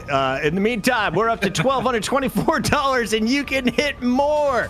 Simply donate. It goes directly to the players. If we get over 2,000, more money will go towards next week's show as we get into shift number 3. On the mic, it's DDK and ZP, and they're already pointing their sticks at each other. The sticks aren't pointing down. They're, but still, all the while, deadly. And, oh man, speaking of deadly for Lil Troops, 7 got crunched at the beginning here. When you take a look at how this lane has gone down here so far, taking that level of health hit this early into lane, it's going to put you far behind, Sinclair supporting you or not. So is AVG. He wants the $100. He is on that Billy with low main on the Haze. That's going to be an interesting lane. They're up against... So I'm trying to read the meme out, the Lash and the Mirage. That feels like a very hard lane for Hydra Nation to do well with the Billy. Yeah, this the lane part here is probably the most perilous for Hydra Nation. The way it's up, Lil Troops grabbed a bunch of heroes with very good lane power, but also Pasha Pop's nearly dead. Look at the health, and Pasha Pop is dead. Leffa finishing off on the left-hand side. I just looked for state of the game in the top middle dance, like, Pasha looks kind of dead over there. Absolutely.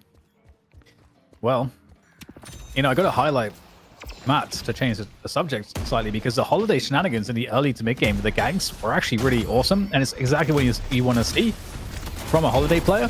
And so, I mean, I feel like given the fact that they have such strong early lane potential, I actually feel like Lil Troops could have a really good... This really is the best chance for them to take a map off Hydra Nation. Really is.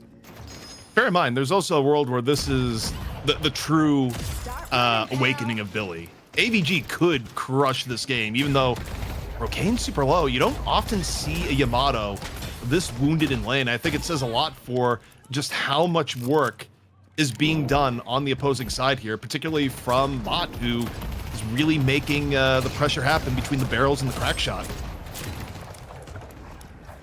And correct me if I'm wrong, but AVG had a really nasty Shiv, right? In the past. So, I mean, the kind of style of play isn't too dissimilar to how you might want to run a Shiv, depending on the kind of build you're working. Frontline goat? Or what are we thinking here? I was also told to look out for a Spirit Haze. What does that mean, and what am I looking for? Spirit Haze means that when you throw your sleep knife, it is going to hit like a truck. Far harder than you would have expected. Now, we're a little bit early in the game, and so far, we got no spirit items on low main, but plenty of time to shift into that as we move forward.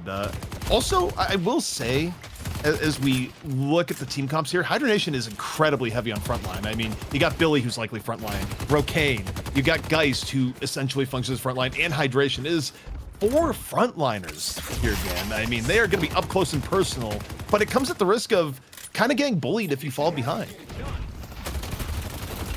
Yeah, I'm super curious to see how this will play out. With that pressure from Hydra Nation up on this right tower, though. Billy making his presence known, eating the magazine. Man, Valve really are styling. They really are leaning in.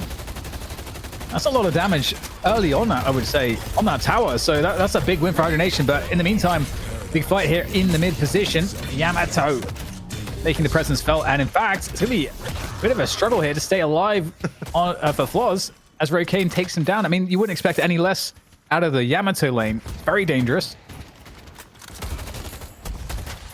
Yeah, I mean, it's gone back and forth, but I mean, that lane was nearly won by Lil Troops, or at the very least, they had an edge for quite a while. In fact, if you take a look at the Guardian HP, they're still ahead. That Guardian has taken a beating. And for Lil Troops, you'd love nothing more than the free up Mott to do a bit of roaming. So I don't think Hydra Nation is actually out of the fire in mid lane here so far. But as I look at the map, still a keen eye onto AVG on the Billy here, Dan, just to see, you know, does AVG have the special sauce to make it work? Anyone in NA can do it. AVG certainly is the man with the plan. There's the lasso on to Rokane. Rokane trying to get out of there. Oh, targeted down there. Just that's beautiful work from Lil Troops. Good punish in mid. And they're going to get that tower. And that's the highest value of the initial Guardians to get the mid one. And speaking of which, it's looking kind of sketchy here for G3 trying to escape. Looks like it will be a slim one, though. Or is it actually going to happen? Still under some threat at this point. There it is. There's the slap. There is the booty slap coming in here from the Haze. Finish off G3. Kind of a Viper. That's a good way to go. On the whole, you know, Viper being the #1 fan of Lash, but you know, Lash down and out, and Mott barrel connecting off on the roam, looking for a little bit more. Haze under the gun, and oh, the reload. Haze also lucky that Mott does not have an unlimited clip there, Dan.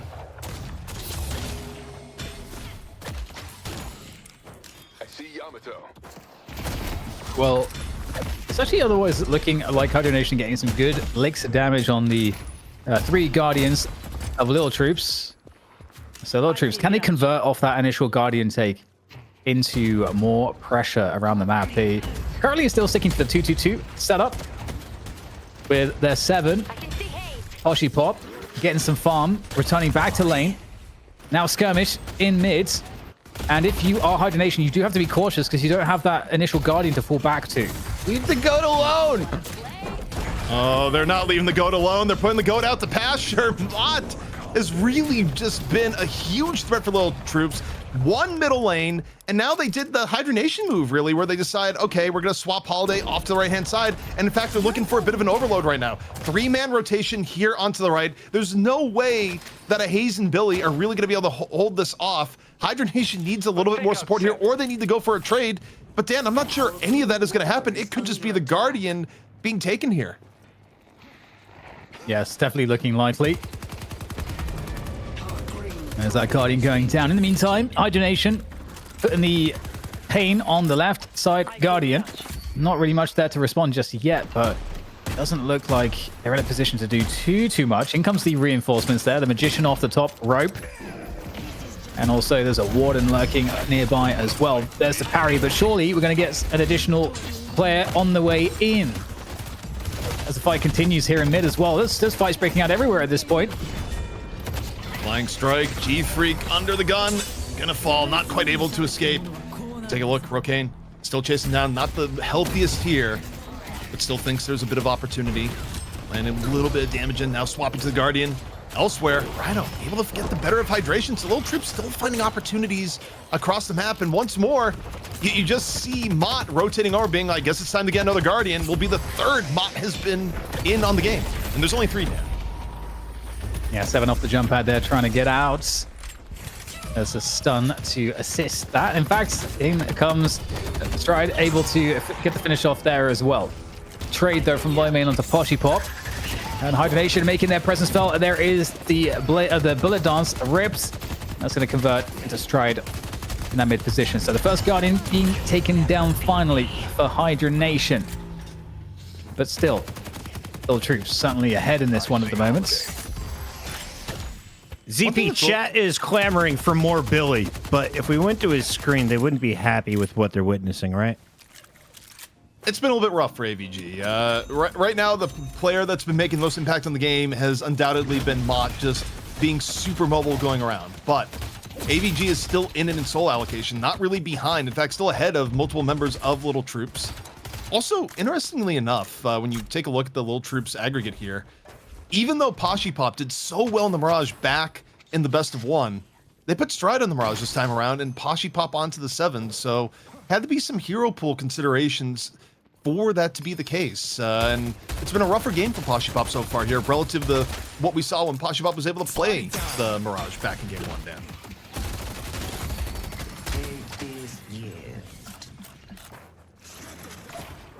With that said, though, Lil Troops looking to try to convert the advantage again that they currently have. They're trying to get in their opponent's jungle here. They're getting the picks going, the lasso connected, but that's going to force the shadow form.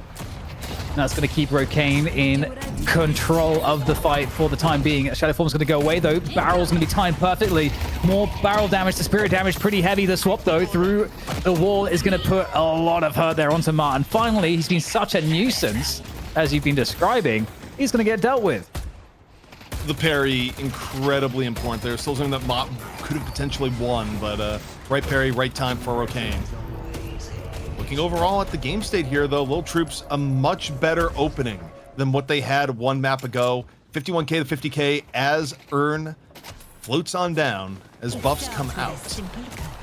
And I will say, you know, 9.4k, I would like to see a little bit of a Billy check in here, see what AVG is plotting. And if, you know, we can get our first big Billy play, the Chain Gang, it's ready to go. Yeah, that urn has been collected, though, by the Magician.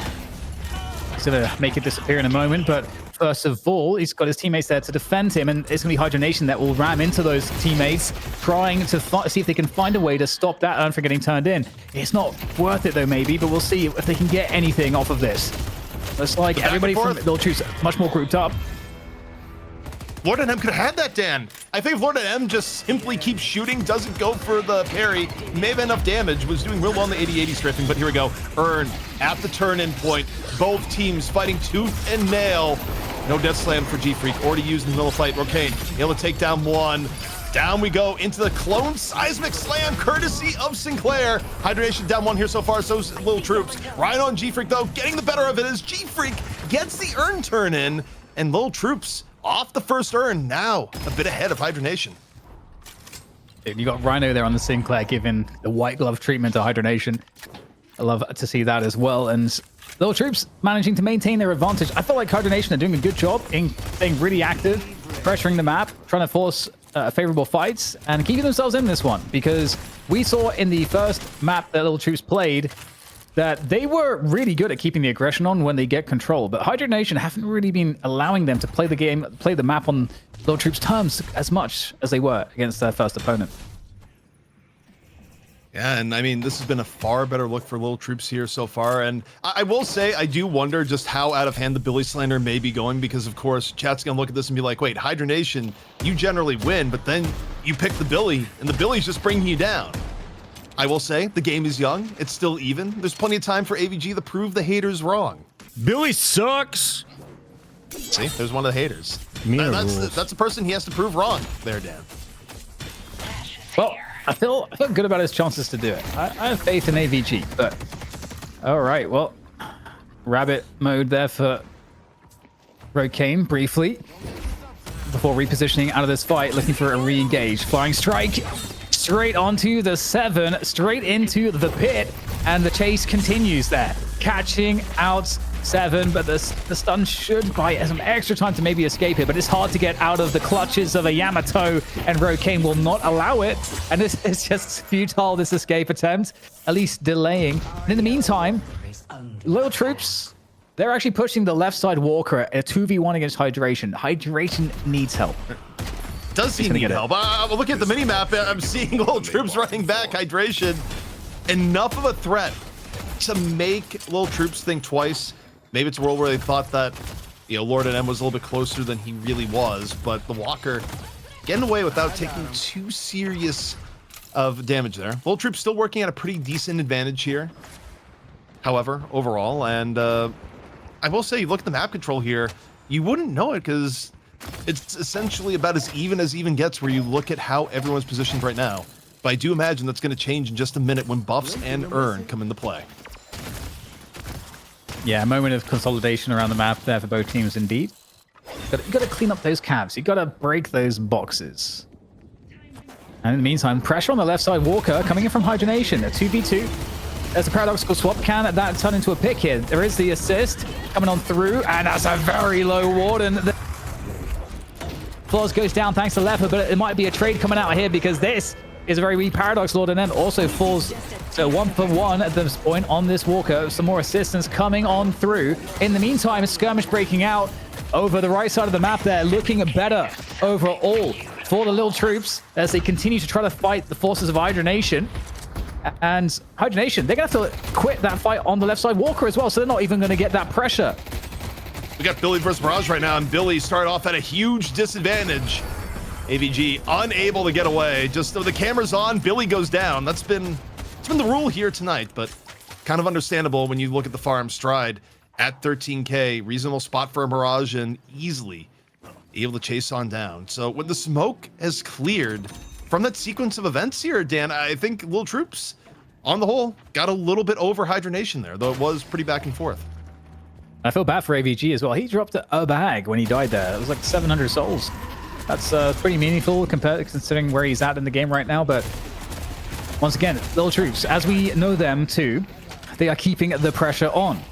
They love a bit of pressure and they're going into these enemy neutral camps, but they're actually going to get surrounded right now. They're getting surrounded by Hydra Nation. Hydra Nation might have a good fight here, but the Cloud, Storm Cloud coming on through for massive damage, area control, potty pop in the sky, and they are getting whittled down by the electricity. Everyone getting lit up there. They cannot take this fight. This would have been such a good fight for them too.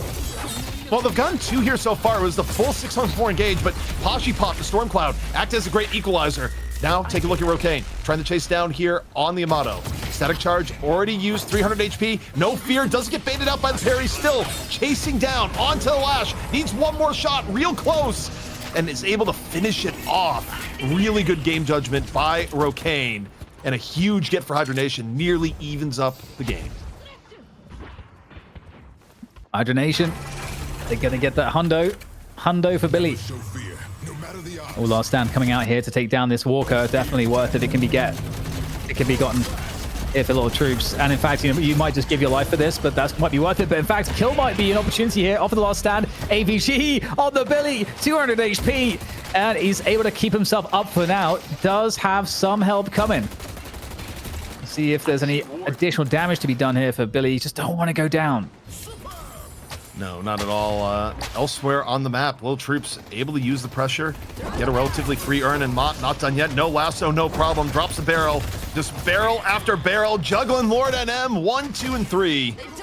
Able to finish it off, and now this Walker at half HP looking all sorts of vulnerable for Lil Troops to take, and Mott gets AVG.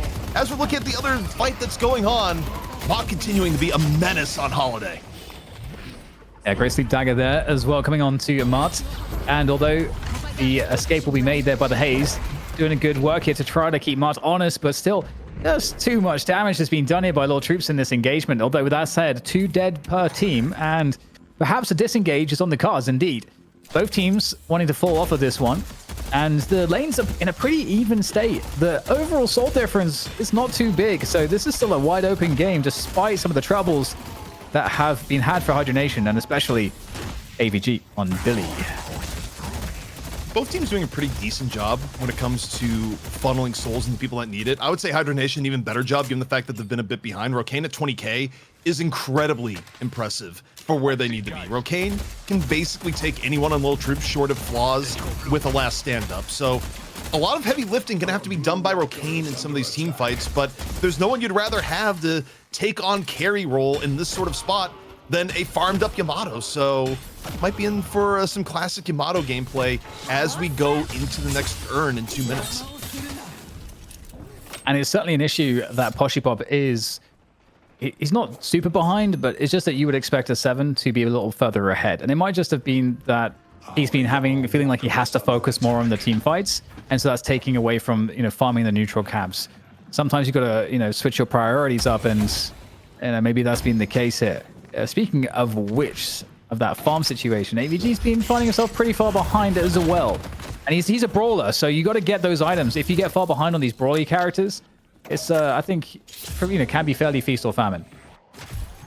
Yeah, I mean, AVG's not so far behind that you can't be in the front line, but you're also not a terror where you can just simply charge in and have no fear. Overall, you kind of look at how people rotate on the map. Lil Troops still playing a bit defensively. Hydra Nation get away with being a little bit deeper in the Lil Troops territory. You take a look where Low Main and Hydration off doing a little bit of exploring past middle, and a lot of bit of exploring actually. When you take a look at Low Main now over onto the left-hand side, maybe looking for Lash as G-Freak. I wonder if they realize what may be coming over here. If this turns into an engagement or not. Hayes is definitely thinking about it, and you got the rotation in here from Hydronation here on the left. As big dagger lash. Oh my goodness, he knows nothing about this fight. Just gets deleted. G-Freak out of that one. Great pick off. And hang on, Sinclair's in kind of a sketchy spot. Okay, okay, can TP back to some relative safety, but AVG's on the chase for the Magician. And in the meantime, whilst he's getting nibbled on, you've got the pressure from Lil Troops. They are chasing these kills. These are really important kills to get. If they can get these, they can convert. Maybe try to find those players in mid off the back of this. Lil Troops, can they find some extra kills? And in fact, Hydronation looking really confident. I would be too. You got Rokane there, full HP, leading the charge as he tries to find another kill. Now he's isolated the 7 on the left lane. Warden's over there. Also, right lane was looking like it may have been in danger. Could have been a double push, but no, instead it's all going down here on the left. Poshy pop into the air here on the 7, the Storm Cloud. Not enough damage to take him out of the cloud. Instead, covering for their lives is Hydra Nation here. The Storm is vicious and clears the way for Lil Troops. Yeah, really great timing from the reinforcements there for Lil Troops, and AVG goes down with not getting much, and now it's going to be a bulk of players 4v1. That's not going to work for Yamato. Doesn't matter how strong. And off the back of that, you're in a really good spot here now for Lil Troops. 129 key to 117. A decisive advantage, and they can push. They can really effectively split push now if they want. They're going to grab that urn. They're going to go down to mid boss. They're going to take everything, ZP. And right now, who's going to stop them? Hydronation, they have 4 up. Take a look at how they're positioning. It does seem like Hydronation does want to go for a little bit of contest here into the pit. Here we go.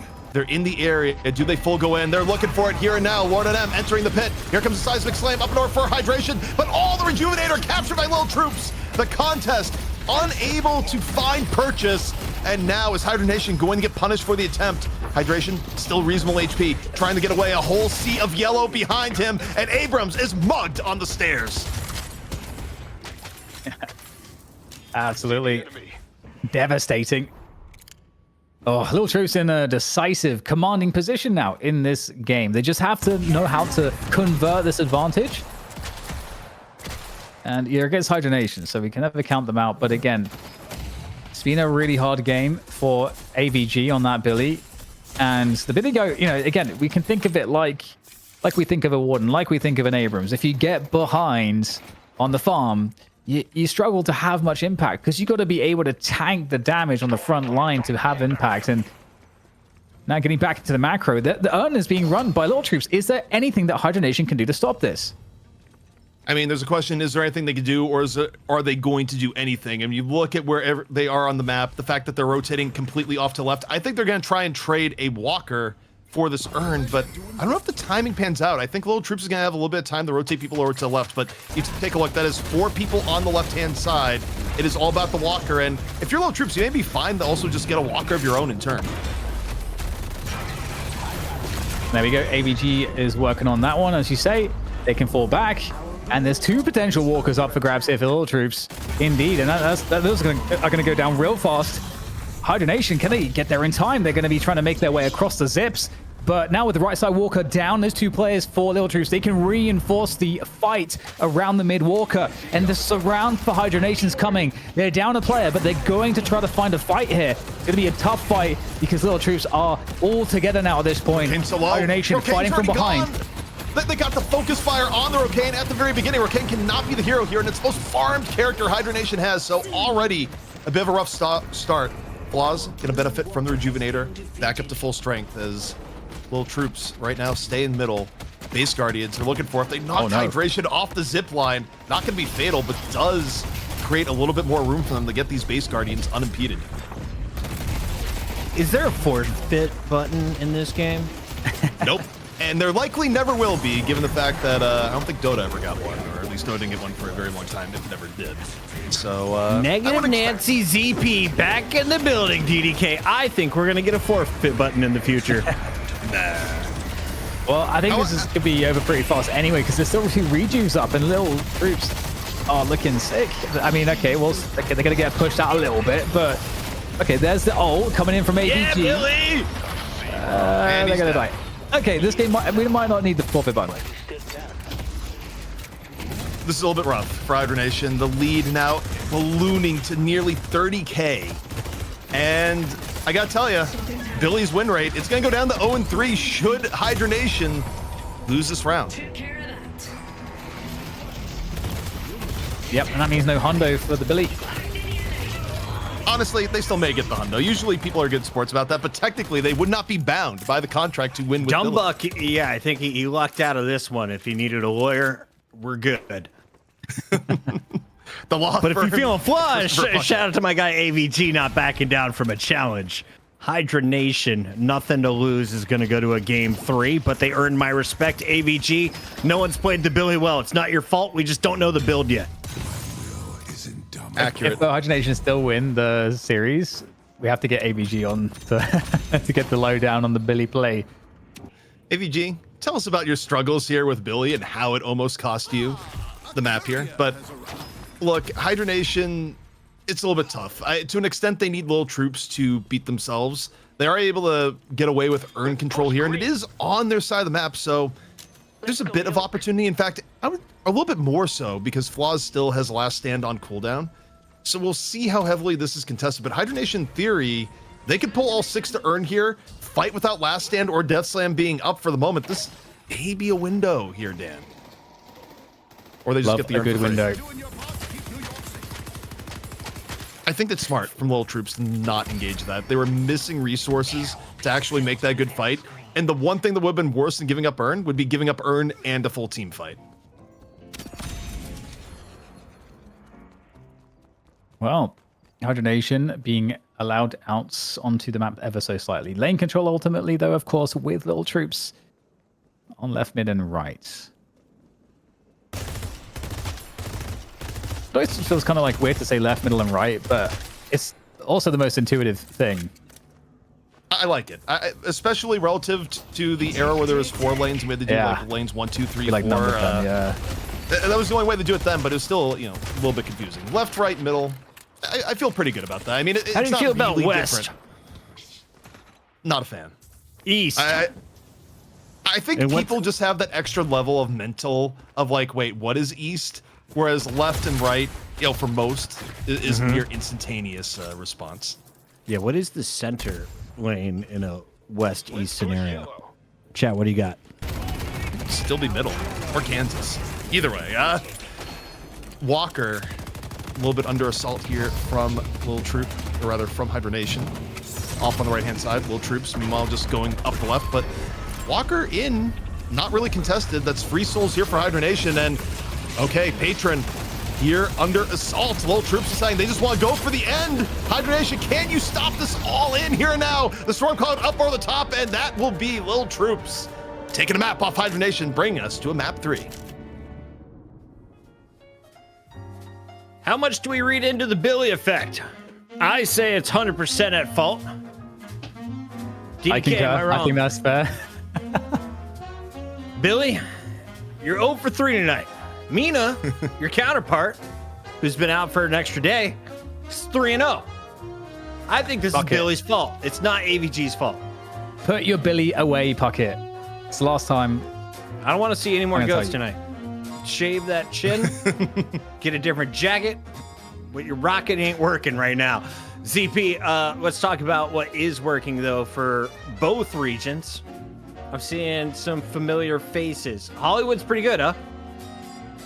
Yeah, all day pretty good. Indeed. Holiday, excuse me. Yeah, Mott was a monster. Also, we got AVG at the updated chat.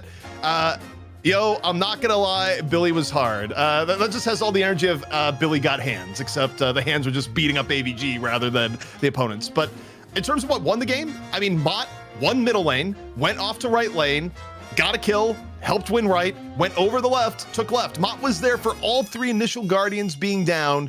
The holiday presence was unbelievable. And Hydra Nation, given how they usually run draft, I gotta tell you, that's the last you're gonna see of Lil Troops playing Holiday today. They won't get it in the next game, I can guarantee you. Look at these boots. This is the new top shelf Lady Geist. We like the green dress and the big punch in the face. Lassos seem to be the most overpowered thing that I witnessed in this game. What did you witness, DDK? Yeah, I think it's worth staying on that point. Mott's played really, really well. We saw that in the first map as well when, they had the Billy and were struggling with it. A large reason why they were in the game at all is because Mart's ganks with the Holiday were really impactful, even though they lost the lanes. Like, it didn't look like they had because of the impact that Mart had. So that all leads me to believe if you're Hydra Nation, you just want to lock this one away, just insta-ban Holiday, and then you're not going to have to worry about that. I saw a comment on YouTube that whoever has Mirage wins the game. ZP, true or false? Objectively, today, from what we've seen, that is true. When we see Mirage get played in NA, the team playing Mirage has won. And in this case, it didn't have to be Poshy Pop, where Poshy Pop said, hey, Stride, take over the Mirage this time around. It worked for us back in the best of one, and it worked once more. Didn't need Poshy playing it. Instead, Poshy had some of the thickest storm clouds you'd ever see. I think back to that fight that happened in the middle of the jungle where it was going to be Hydra Nation in a 6-on-4, but Poshy Pop really limited the impact of that by just having a very high value storm cloud hit everyone on Hydra Nation and mitigated how much they could chase without getting punished in turn. DDK, you've been around esports for many, many moons. Do you enjoy having the power to reshape someone's brand in their career? It's funny. It's funny. I've heard a lot of casters say that, like, we control the narratives, which is true, because people, you could like just always have a negative, like, talk about a player in a negative light, and I mean, like, people who listen to these broadcasts sometimes, they're people that are like the general managers of teams who are like picking up players, and if one player has a lot of hype, they kind of just will believe that. So I don't know. I don't tend to think about it. I don't think I'm a power crazed maniac, but you should be talking to CP. Well, this is the scenario because we have a guy named Mottle in the chat, right? Mottle. And he says it's pronounced Matt. I believe it might be Matt from Lil Troops. But Matt, if you want to be known as Matt, you have to win this game against Hydra Nation. Otherwise, we're calling you Matt on shift 3. Where there's always like a condition to everything. Right. So I'm just giving everyone something to cheer for, something to kind of zone in on as we go to this next one. Matt, play for your name. Otherwise, you'll be known as the Mott forever. ZP, as we get into this game 3, how do you take down Hydra Nation, the team that steals your best players if you ever beat them? Well, I think right now we got the blueprint, right? Is that you bait them into picking Billy via a series of bets and prize pool encouragement. So the reality is that we need more people to go in the chat and say, we will raise the prize pool, Hydra Nation, if you just play a little bit more Billy. You have to you have to appeal to greed, really, is the proper strategy. I think that's the way. With that said, ladies and gentlemen, we have a game 3 loading up. Lil Troops taking on the fantastic Hydra Nation featuring Hydration. We got ZP, we have DDK, and we have a ban and protect coming up here soon.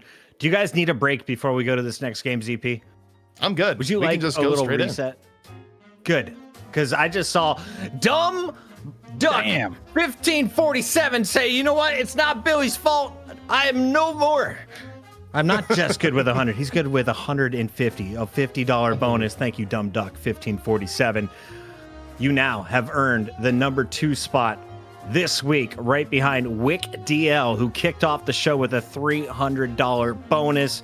We have over 1,300 people watching concurrently, 2,500 followers. If you're on twitch.tv, hit that smash of the follow button. And if you want to donate, like Dumb Duck 1547, go ahead, create some ridiculous scenario. I'll read it out loud, and then the chat will hold you to it to put your money where your mouth is. That's a pretty nice $150 dono. ZP, what would you need to do to dress up as a cat boy for this next broadcast? How many donations do we need to get in here? Why am I just stealing Deathy's territory to begin with? Like, how we just got? He's gonna have a used suit. I'm thinking it like 2 steps ahead. We can get it on discount for sure. You already have his contact and address, most likely. Hey, Deathy, you're not gonna be needing this anymore. Just send it over this way and wash it. We'll go from there. It'd be more than Deathy. I think Deathy sold out for cheap. I think he underestimated what people were willing to pay for the cat girl costume, because I mean, it was up one day and immediately it was there the next. And he was just like, whoa, okay, I guess I gotta do this now. Big shout out to Ropes on Fire, Sergeant Miles Aussie, Jax Libido with the 69.69, Pharaoh NDE with the $100, and our anonymous donor of 142. who says ZP cat play win. I think that was supposed to say Mina cosplay win. We're going to get all the answers for you, chat, including when this next game is kicking off. But first, shout out to our prize pool. We're now up to $1,384.53. If you have 16 cents, now is the time to donate at DDK. US Pocket says it's very important that you do. I think Pocket has very special powers. So, like when you came onto the show, money just started to also appear on the show. I don't really understand how you do this. Sprinkle it. I need this skill in my life. You have to ask for it. I learned from Courage. If you just keep asking and remind people, did you know that a Prime sub is free? Like right now, if you had one, you just Prime sub to the channel. Brand new Deadlock Night Shift channel. Subs. We don't have subs yet, ZP? No. Next week. Damn it. Next week for sure. Well, DDK just quit the show. He's furious with you. So that's the situation we have on our hands. In the meantime, let's see if we got some highlights rolling out, something we can take a look at from the previous two games. It felt like Hydra Nation taking things very seriously in game number one, setting the tone. Hydration on the Abrams. Who are you saying is the biggest impact, ZP? And Hydration has been remarkably consistent on Abrams, where one thing we actually haven't seen from a lot of Abrams players as of late is the sad Abrams game, where you get behind and you just turn into kind of this support Abrams. But Hydration, generally speaking, is able to avoid that fate basically every game on Abrams, where he's not necessarily getting ultra far ahead into, one-shot charge kill Abrams, but still very effective, still really tanky, because the dark side of playing Abrams is that unlike some of the other frontliners, Abrams, if you get a bad game, you can just feel very ineffective towards the end. But Hydration was the once macro king, where he's kind of taken on a different role. But back when he was playing heroes like Warden, Hydration was really ahead of the box meta, where he would just run routes around the map, and you would look at the overall soul total and be like, wait, how in the world is Hydration just 15 to 20k ahead of the game? And it was a level of macro mastery that just gave Hydra Nation a bunch of easy victories in ages past. But we're into the draft now, Puckett, and guess what? Hydra Nation said not enough. No more holiday. No more holiday. Put your whip away. I'm looking at the list here. McGinnis and Gray Talon. Will we see them in competitive play? I feel like I've seen Kelvin, Mirage, I've seen Shiv, I've seen Warden. Haven't seen Viper. I have seen a DDK. Welcome home, buddy. Thank you. Yeah. Vindicta has been banned. You didn't miss much. Yeah, we got the holiday ban opening as well, I see. Yeah, that's what we were expecting. Yeah, Matt's too good. Too good on it. Now, the question is, I feel like you've got to get Paradox instantly if you're Hydra Nation. If you don't, Lil Troops are going to take it. Ooh, okay. Lil Troops must take Paradox. And then Hydra Nation, I mean, will we see a Lash? What will they use for initiation? Yeah, I mean, I think for Hydra Nation, if the Paradox gets taken the next two picks, which feels pretty likely the way the team's been drafting, you're probably going to see them pivot into either Bebop or Haze would be my guess. Or you could use Mo and Krill and go a little bit more aggro. But the Warden coming out, not too surprising. I think it might be suicide in this meta to give up both Yamato and Warden at the same time. Also, Puckett, to answer your question, Gray Talon, you'll see every now and then towards the end of the draft, he's not ultra high valued right now. And McGinnis is just not picked. She keeps getting buffed and teams keep saying no at the highest levels. So have we seen Wraith tonight? Once, I think it's just 3 or 4 heroes that I haven't seen. All right, everything else is getting played, including Billy, including Mina. If you missed anything, you can scroll back here on YouTube. And of course, you can hit the follow button if you want to watch the VODs later on Twitch and Kick. Let's take a look, though, as we have Mirage locked in. That means Lil Troops will win. If you've been watching the previous 2 games, whoever has Mirage wins. Paradox is going to the other side to try and balance things up. DDK, why is this such an early pick that we are seeing consistently? Paradox has been in the the last 3 games. Paradox is really interesting because he obviously gives you the initiation with the paradoxical swap, but also just has really high consistent damage output in addition to being in that role, and you can kind of throw him in a lot of different scenarios. He can kind of be in any part of the fight. So Paradox is just super consistent. Hydra Nation obviously have really good players for that, and the Viscus coming out is nice. We love a Viscus. Viscous That's my earned favorite. MVP honors in our Virtus Pro matchup. ZP, what do you do to counter a Viscous on the other side? There's only one per map. I don't think there's a Viscous guy. I think Viscous is too good. I think it's a high value ad regardless. But my question is, who's going to play the Viscous for Hydra Nation? Because in the past, it was always Vegas that was on it in the last few months of Hydra Nation's play.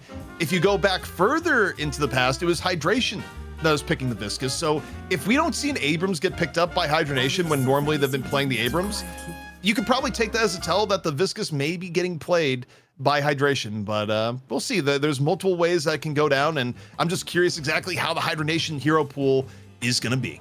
There's a pocket coming. I feel it. No Lady Geist. Are we going to see a thick boy? Some frontliners? Yeah, usually you would see an Abrams coming up for Hydra Nation in this fourth position. We'll see if Lil Troops could potentially snipe it if they wanted. Is the Kelvin ban a real thing? Is that something you are worried about Lil Troops running?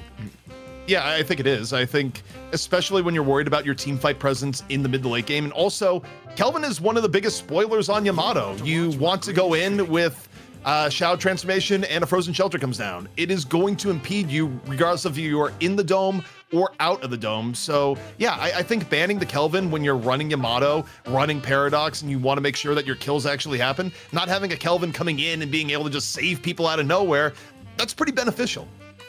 Sinclair is going to be coming in for Lil Troops. Now we see Hydra Nation getting that lash. That's not going to be Hydration running lash, is it? Probably not. You'd be going really, really far back in time. I would guess based on their current roster, maybe Lord NM that's on Lash. Lord NM has a lot of hours on Lash, and for me, that would be my guess on their current roster. All right, DDK, last two, Mo and Krill. What do you think they finished with on Hydra Nation? What do you think we see from Lil Troops? So they've already got like a core from what they had last game. They're only missing Holiday, but otherwise it's all the same picks. So already able to run a similar approach to the game. I'm kind of curious. I could see a potential for an Infernus at this late point. The Bebop comes out though. Bebop's kind of nice, I think, especially when you're up against the Mo. You have a lot of lane control with that as well. So there's strong laning now available for Lil Troops. So I really like going to the Bebop. But Bebop is like one of those more specialist heroes. You can't jump on him easily if you don't have a lot of hours. Chad, if we get another $16, I will speed up the ban and pick phase as we have Ivy locked in. Nice. Just $16 could get you to a game 3. Hit the donation button here on twitch.tv/Deadlock Night Shift. It is episode 2. It's shift 2. We have a graveyard shift coming up for all the Patreons. And of course, DDK is going to showcase a sample of the new DDK Night Shift calendar, available only to our tier 3 subscribers. That's at the end of the show. For now, Infernus has been locked in. Ivy has been locked in. ZP's calendar comes out in 2026. He's working on the bod. We're going into the game 3. ZP, are you ready? I'm not ready for the calendar, but I am ready for the game. And I gotta tell you, Lil Troops, they're going all in on just a very hyper mobile comp. Teleporters recently got yanked out of the game. And as a result, things like Traveler for Mirage or Ivy's Airdrop carry a higher premium. You're just able to get around the map easier. So Lil Troops' ability to move around the map is going to be kind of unparalleled here. That being said, when I take a look at this, I'm still curious who's going to be playing Viscous for Hydra Nation. The fact that Mo and Krill got locked in, it is almost certainly going to be Hydration playing the Mo and Krill. So we'll get to see a new look for Hydra Nation and how they're handling the Viscous play in a post-Vegas world. Vegas is in the chat, by the way. Shout out to Vegas. Rokane Yamato, Lord Paradox, Lomain is going to be running Viscous. AVG Lash Hydration Mo. Okay, Vegas has spoken. Is he correct? We're about to find out. Game is kicking off here. We're giving you an extra moment with the 1,300 concurrent viewers, I should say right now. The 2,600 followers on Twitch. You can become a Patreon and join the Night Shift Graveyard Shift, where DDK announces the calendar, and it only costs you $2 a month, $5 if you want to be a Shift resident, and if you want to be a chief like ZP, $10 a month. Why spend it anywhere else when you could put the money into the pockets of the people running the show? So many great things here. We got AFAX as our first $100 night shift executive. Thank you so much, Flint, Snow, and Young Calc, with $25 a month, and our $10 shift chiefs. It's growing every day. We love to see it, ZP. Love to see it. Just week number 2 here, building out week after week. But thank you so much, everyone, supporting the show, whether it be the prize pool or joining us on Patreon. You know, we're building this together with you, and it's been a fun time, and also just a fun day at Deadlock, enjoying the new patch, new heroes. And I gotta say, to no one's surprise, we didn't even talk about it. Billy did not get drafted. The GOAT was put out to pasture. Everyone's tired of it already. This seems like sandbagging if to pick Billy. That's the sad truth. We gotta be real. Mina was available for both teams, right? Chat wants to know. Yeah. Or do you think they called it? Boom. Mina was available. They just, neither team wanted to go for it. I think Hydra Nation, they don't want to risk getting knocked out. And Lil Troops, I don't know if they thought they'd be here, but they are. They are one game away from being your new champions here on Deadlock Night Shift. So, you know, I think if you're less than confident on Mina, now's probably not the time to run it when the stakes are this high. It's been a night of updates, but I think our game is ready. Frothy Omen, suck it. They gave me mod powers and I'm using them in the chat. We have DDK and ZP on the mic for the final battle in NA. How much cash goes into their pocket? You get to help contribute. Hit that donation button before we go live. 3, 2, 1. This is not your city, Yamato. But after you summon me, it will. Bobby Chat, CP, Dan. what are the odds we will see a gun Ivy? I feel like they're high. Reasonably high from what we've seen in recent builds here. The pure support Ivy has been a little bit out of style, but we'll see. Also, Hydra Nation actually just roasting AVG. Quote, real quote, Billy best champ ever. They may not be happy with the performance from last game, is what I'm feeling right now, Dan. Yeah, you gotta get under their skin a little bit if you can. But it does seem pretty hard. Not gonna lie, seems like a challenge. But let's talk about how challenging these lane setups might be for the respective teams. You got the Yamato Viscous mid. That feels pretty good for Hydra Nation. Oh, they're swapping. They actually, I think this is the rare lane swap here where they are changing up the lanes to be a little bit more advantageous, and they're going to be putting Paradox Lash in the middle and swapping the Viscous Yamato over into the right-hand lane. Just a favorable matchup swap up for Hydra Nation, and this is sort of stuff that I think is really cerebral play that we don't see teams utilize as much, because you do have these windows where you can change your lane matchups on the fly. Yeah, and it's interesting now because the creep waves spawn less often, but the troopers run faster. So I wonder how that might impact that as well. That gives you maybe a bit more of a window, and if you clear the lane quickly, that is. And so I wonder if, I mean, Lil Troops will understand that this happens, so they have the option to find a spot to swap as well. You have to really pick and choose your point, though. It's a lot harder than it was when you did the left and right teleporter swaps. You have to have it pushed up, and then the other team has to realize it's not happening. But, you know, Hydra Nation off the swap, they're applying ridiculous amounts of pressure now to the right-hand side. And short of a bebop hook saving things here for Lil Troops, this Guardian is actually going to get pummeled down in short order. So there's a whole ton of pressure on G-Freak right now to just land a hook. Yeah, really up in their face here, Hydra Nation. Think they get an early pick off here in the neutral camp. And looks like we'll have Lil Troops able to avoid that for the time being. But G-Freak really getting peppered by those Yamato alternative fires, those right clicks, those little bombs. Speaking of bombs, you got the Viscous bombs as well, the alternate fire for him. It's a tough lane. There's a lot of poke, and once you're down to about 280 HP as Bebop here, the reality is that one misstep and you're going to get dove on and you're going to be dead. So you see the extra regen being picked up, just doing anything to mitigate what has been pretty unrelenting pressure so far from low main and co here on the right-hand side. Going back to the middle, it hasn't really gotten much better. The Paradox Lash swap also looking pretty good for Hydra Nation. The only lane that's been good for Lil Troop so far has been the left-hand lane where, you know, Sinclair, you know, generally powerful regardless of circumstance, at least in the early phase of the game. Second lane so far for Lil Troops is going to be perhaps the left side lane where they've got the Ward and Sinclair. But to be honest, they're getting a bit more of the pressure, but it doesn't feel like a winning lane per se. So it feels like Hydra Nation, especially with that swap, are certainly in a spot where they are winning all their lanes. This looks really hard for Lil Troops right out the gate. Hydronation not playing around. No, not at all. And I mean, you see the confidence in the aggression coming out, and off that pickoff, the damage immediately being reflected now on to the Guardian. G-Freak just pinned in the corner, nowhere to go. And you take a look at this. This is Hydronation almost feeling like, okay, oh wait, you messed up. They're resetting. No, that was intentional. Yeah. That was intentional. That's the reset. So for those wondering why you would do that, you get the free heal, and it doesn't actually give souls to the other team. So that was by design. Yeah, this part of the point of the game, you respawn real fast. And with the creep waves pushed up that close to the enemy tower, you're not really missing anything. Nope. Yeah, definitely a nice little free heal for sure. And now it's going to be the case where things will just get harder and harder from here on out. Lil Troops trying to see what they can do. Leffa is an absolute menace on the Infernus. In fact, this is, I think, one of the classic Leffa heroes that people grew to fear. I think it's also, we haven't really talked too much this broadcast about the idea of comfort heroes, but I think regardless of where Infernus is in actual meta strength, Leffa just elevates Infernus to another level. Just the level of comfort on the hero and the performances we've seen from Leffa on the Infernus.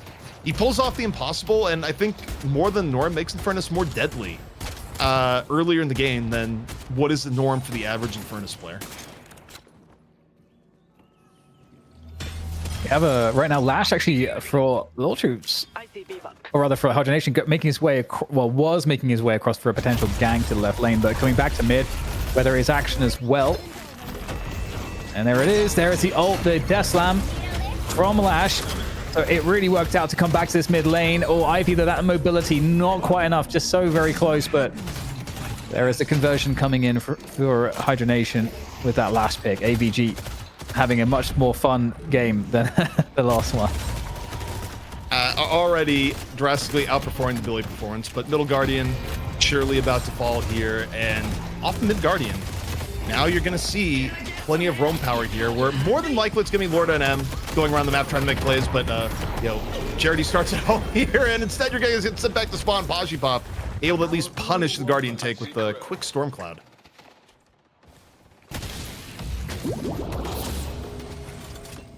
Six-minute mark hits, and definitely looking real good for Hydronation at the moment. Is there anything to be said for Lil Troops? Can they concoct any plays? We're so used to this portion of the game having the holiday out for Matt, where he is kind of crushing it and dictating the pace, finding the ganks, but they don't really have any way to really replace that without the holiday. Realistically, they need G-Freak to have a good game. When you pick Bebop, you're counting on the Bebop early game, but Hydration, finding the opening with the combo.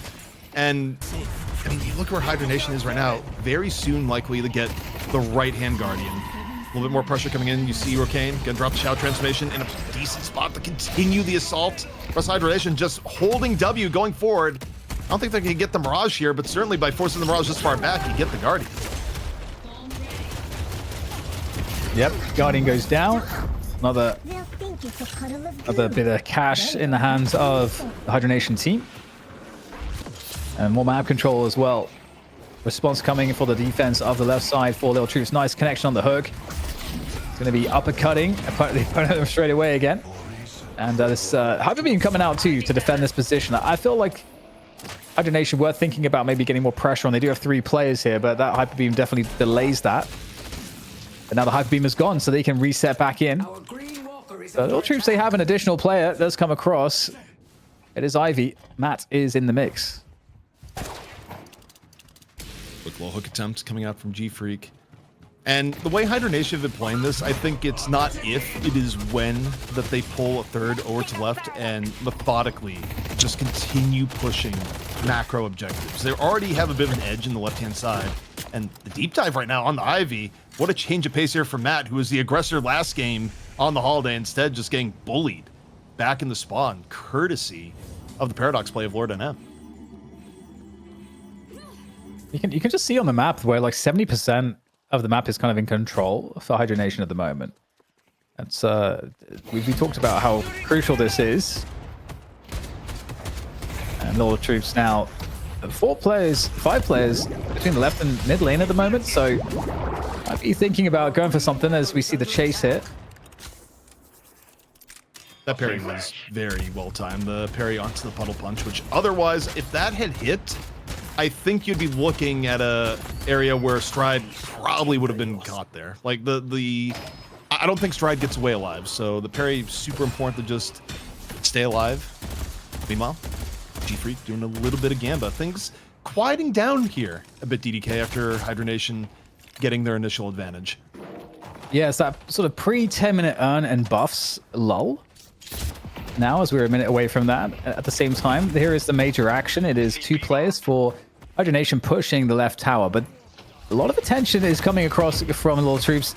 As I said, a couple will go back to the mid lane, whilst Hydronation are going to take the fight. They're 4v3 in this area. They're not all together, though, so they will still, in fact, though, take down G-Freak. And there is, I think, the fake Death Slam coming out and on through from Rhino, but it's going to still be Hydronation. They're in full control of this situation. That was the real deal. The authentic Death Slam from AVG. Oh, my bad. It was up close and personal in that case. There wasn't a whole lot of aerial variation to that Death Slam, but Final Guardian going down, Hydronation getting their item slot.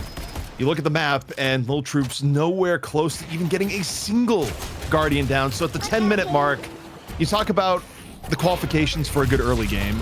The hook here on to Lord and M, but the difference is enough that I think Lord and M still may be able to get away. It's hard to say. You got 7 raining in the damage. Now off here to the side, absolutely pummeled on all ends. Lord and M still staying alive for longer than you'd expect. Let's go down there. There's a combo, the lockdown coming on through. And that's AVG able to capitalize, and yeah, really good spot here. Although, here's the chase. There's that gun Ivy drilling into Hydration. And in the meantime, Lil Troops still fighting, seeing what else they can find out of this one. They do have the numbers advantage, looking for the cleanup. Left are going to go down as well, and might still be in for some more kills here, Lil Troops. They still have a good presence in this fight. They're not too weak for this. Still focus firing these players. Of course, a Rokane with the Shadow Form is a problem, but Death Slam just in the nick of time coming on through, and that's a fake one. Something I find interesting in terms of new builds here, it's not only Gun Ivy, but it's a super quick rush Siphon Bullets Ivy that you're really seeing a part of the advantage of, both in the extra HP, keeping Ivy alive for now. Not enough to actually let her live throughout the fight, but still adding in damage, giving extra survivability. Full commit in the gun build, for sure, but a little bit of a different take than we've seen in some previous Gun Ivy builds. Well, with the map control, Hydronation are running the urn across, and they're looking to maybe get it for free. It's just the first urn, so teams don't place as much value in stopping this, but at the same time, a huge congregation of players once again for Lil Troops to the Laws, the left lane, and they do need to take down these Guardians. They're going to need to get those slots. They're going to need to get these objectives, and they're going to make their way towards it now. Urn turned in effortlessly, and in terms of objectives, Lil Troops, I mean, they're back to basics. They're just on the path of, we need to get a Guardian one at a time. They have to overcommit a lot of resources to left to get it, and they still might be giving up players here. We'll see how this one pans out. Hydronation, more rotations coming on into AVG, coming in hot here from the side. Lord and M's already taken down one, and AVG may be all they need for cleanup here on the Lash. So they get the Guardian, but the penalty is severe as Matt, final one to go down here on the left. Yeah, keep getting punished constantly by Hydronation at this point. They are almost 20k souls ahead, CP. We're also 250 viewers ahead. Apply. Rating the channel here as we're in our final. An extra 250, so thank you, everyone. Joining us watching Apply, whether Apply was playing the new hero or co-streaming. Usually it'd be one of the two, but... he was playing the GOAT, wasn't he? Probably. All Billy all the time on the Apply stream. I'm tuning in tomorrow, Apply. There you go, Apply. If you weren't doing all Billy, now you are. Pluck it as spoken, and so is $15 donation coming in from Posey. Right, well, Hydronation, I mean, they seem like they are an unstoppable force. Full control on the map at the moment. And this might be a spot, though. Lil Troops, are they going to be able to find a hook, a catch, anything on this Viscous? Viscous is hard to lock down, but there's the hook attempt. Doesn't connect. Still, though, seeing if they can get this pick happening. Lomane sticking around, turns into the ball. It was a trap. Lomane landing 2 clean hits here on the goo ball, looking for a third. 7 in danger. Pashipop up over 30 HP. Miracle parry actually lands the parry. Turns the script on the low main and actually gets away. The parry from Pashipop. Right place at the right time. Doesn't quite get low main killed yet, but does give Pashipop the way back in the base. Hydra Nation, though, they are just ripping through that left walker, and the mid walker might soon go as well. They are so far ahead on the objectives right now. And souls. Look at the souls. Yeah. That's a 50% soul difference that we're about to get here, where it's not just 30k. And when you look at the general state of the game, it is massive. You know, the only upside for Lil Troops is that if they're able to get a kill, you're going to get a sizable soul bonus in terms of comeback souls, but getting a kill period, not the easiest, especially with Rogue Kane. 18k Yamato, nearly double the souls of some of the people, or 50% more souls than some of the other people in the game. I mean, it's just easy mode at that point. Yeah, and just also peeling away some of the enemy jungle too is Hydra Nation when they have that forward position. So really just, you know, it's the age-old rule. Like, what do you do when you're ahead? Get more ahead. And they're doing a great job in that capacity. Now pushing all the lanes back up again, getting those gambas, Sinner's sacrifices. I've died to a Sinner's sacrifice. Have you, CP? You know, if I did, I don't know if I'd admit it. It's something where you're not looking at your HP, you think you're good, and then you just end up back in spawn. But now, more Viscous pressure coming on, and you got the cloned ball. Audience participation. Say, Viscous, you got a good escape move? I'm gonna steal it and get out of here. So fun to watch the mobility of a Viscous player that knows what they're doing. The puddle punches, they're like rocket jumps. And there comes the pupil once again, and just diving straight in on top of the Ivy. The splatters, the puddle punches, the whole shebang, the alternate fires. Forces out the parry, trying to escape, but it is futile. There comes that final splatter. This Viscous cannot be stopped. Low main's having too much fun.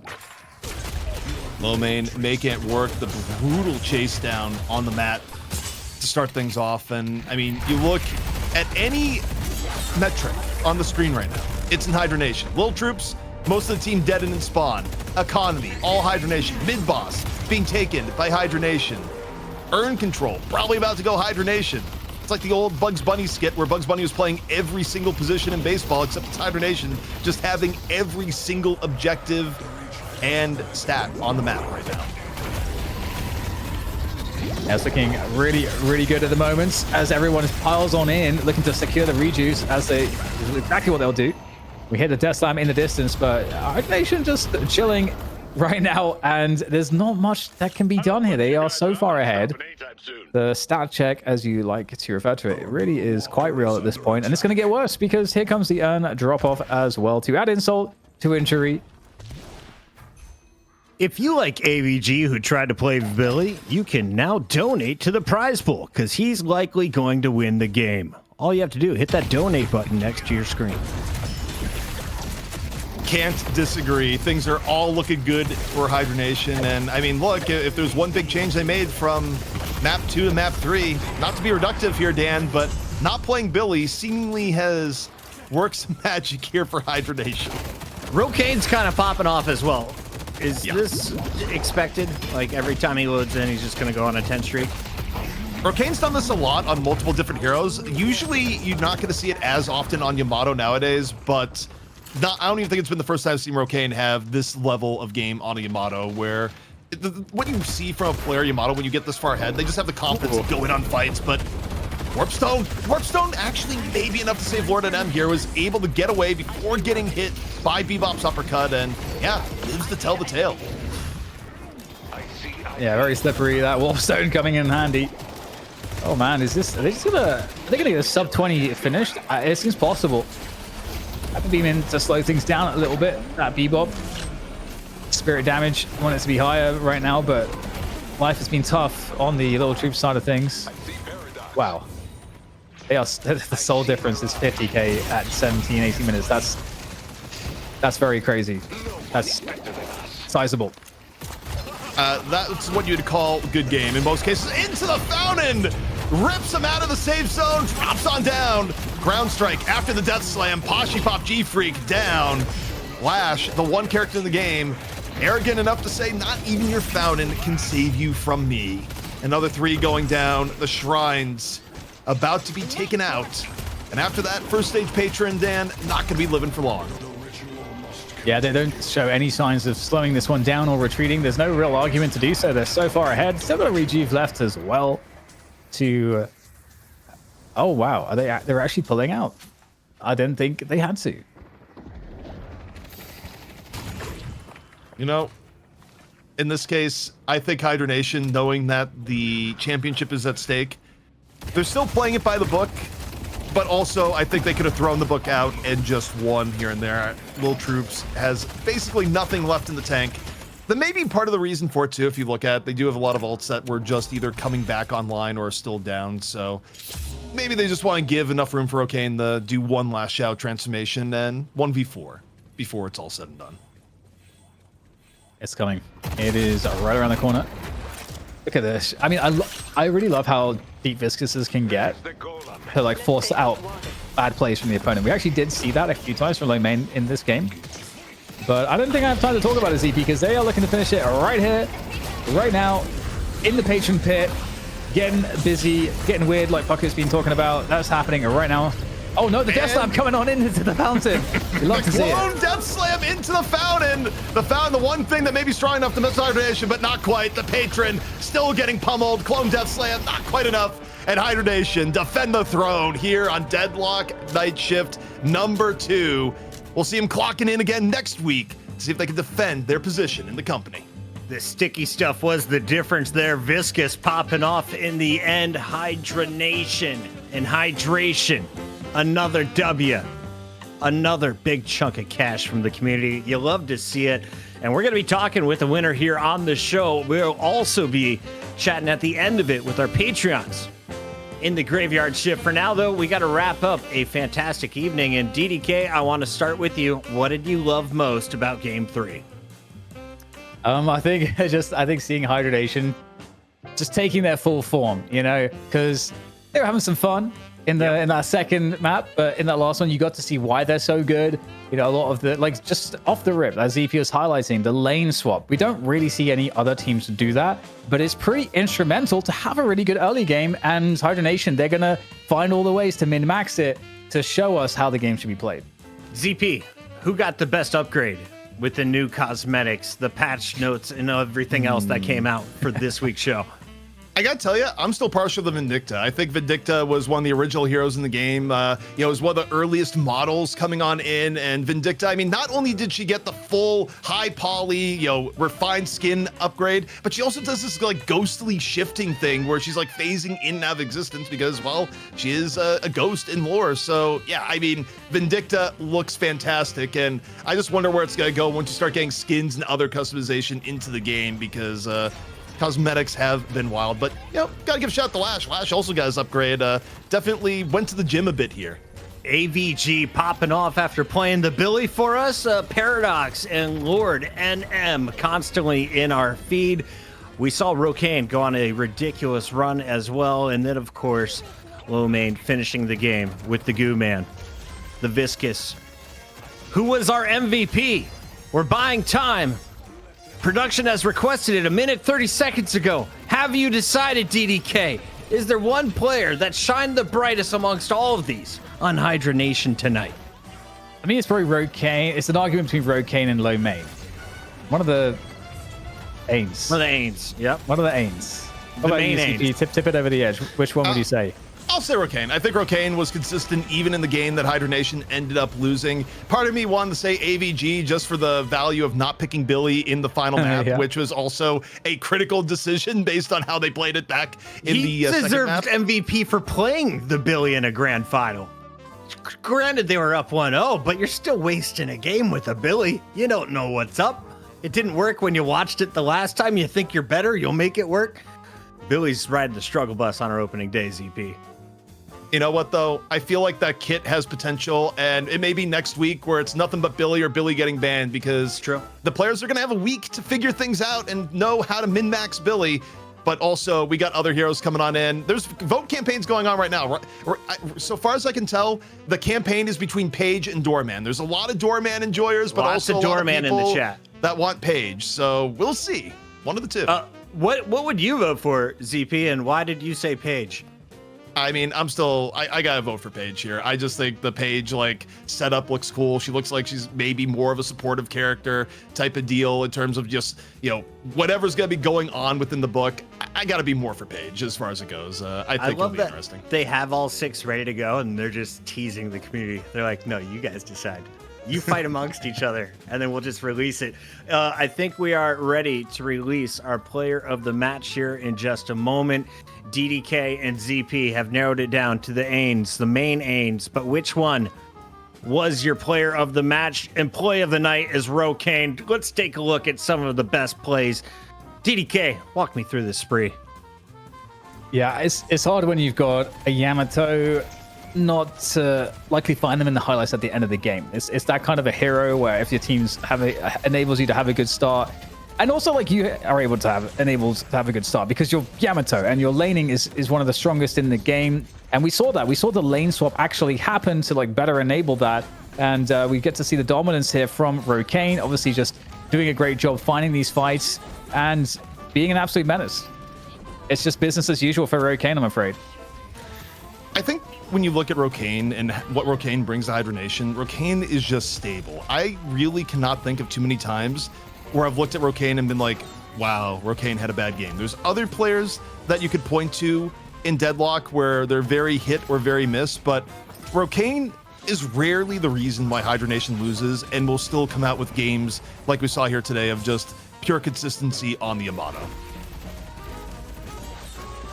Chat's talking about Vindicta's feet. I don't really know where to go with that one. Doorman is going to be the next character selected. We're caught up if you were missing us over on Twitch. Shout out to everyone who tuned in on YouTube and Kick tonight. And thank you all for the contributions. We are nearing 1,400 on the evening. Not a bad day's work for our NA players. And will we get an NA player on the mic before the graveyard shift, ZP? How's this interview portion work? Yeah, we're getting one right now, and we're going to give you an old reunion back to the Overwatch League days, Puckett. It's going to be you and Hydration, and of course the rest of us, but reunion tour. Hydration, welcome back. We have missed you. How are you, my friend? What's up? I haven't seen you in so long. Right? It's been since 2018, I believe. You've gone on to continue to be a great gamer. I've struggled in my career to stay relevant, but I landed on this show with DDK and ZP somehow, and they tell me you've had a team named after you. How long have you been the leader of your squad in NA? I think it's like last October. Since then, so 10 months. That's a long time for a game that's not even out yet. So tell me a little bit about your team and what is officially your role, because I asked them what heroes and characters you're playing, and they said all of them. Yeah, I mean, we've had like so many roster changes, and every time we had a roster change, I would end up having to like fill a new gap in like hero pools. And recently, that gap has been just the frontline heroes, so I just play like Mo, Abrams, Warden, and some other like tanky heroes. And every once in a while, I can like maybe get away with like playing something else. Do the tanky guys still give you dopamine? We still getting those hits? Yeah, of course. It's even more fun in this game. Oh, wow. Okay. So I got to ask Hydration, obviously, when you look at the series you just played, Game 2 is probably the one that a lot of people look at because you guys fell on the bad side of Game 2. I got to know, did the donation pressure from chat to play Billy play a role in the draft? And did you blame Billy for your loss in that game? Where does Billy fall on the blame? And did chat have a role in it? I don't know what Game 2 you're talking about. But yeah, that Billy hero, I don't think it's playable in its current state. It might be the worst hero I've ever seen. Like I played some like wrong, TikTok. What do you got? I tried some like 2v2 before we came on stage here, and he just feels awful. Like the character does no damage, and his whole gimmick is like meleeing, but you get kited so hard that you can't even melee. But who knows? Maybe there's potential somewhere. Makes sense. Well, I gotta ask, how, like Bucket said, you've been in the scene since the very beginning with Deadlock, and you've been leading this team, and went through thick and thin. We don't see the same amount of players. What has it been like for you to see this particular update? Because I know for me, I'm just pretty blown away by the amount that's been added and what has been changed. Like, are you enjoying the new update, everything that's been brought? How do you feel about the direction of the changes? You know, whether it's the rejuve or just how the itemization works. Like, where are you at on all of that? I think it's amazing. The devs have done an outstanding job on this. Visually, it looks fucking beautiful. The gameplay, like the new mid-boss, it is way better than anything else we've had so far. It may be a little bit too strong, but as far as like punching it and having to like steal it, it doesn't feel so swingy as before. And I mean, these new heroes, like maybe they need to be buffed a little bit, maybe not, but their kits are all really fun so far. So yeah. Hydration, I asked this question to Listic, our EU champion for Virtus Pro, earlier in the day. For anyone who is watching Deadlock for the first time, they saw one of my tweets or they're coming over from a different community, what drew you to this game as a professional player on other titles? What brought you to Deadlock? One of my friends invited me back in May last year, and I looked at the game and I was like, it's a MOBA, like I don't want to play this. But then like 2 weeks later, I was like, all right, I'll give it a shot. And I haven't stopped playing since. So what about the MOBA mechanics did you have to learn as an FPS player, and what do you think other people might be intimidated by that they shouldn't be?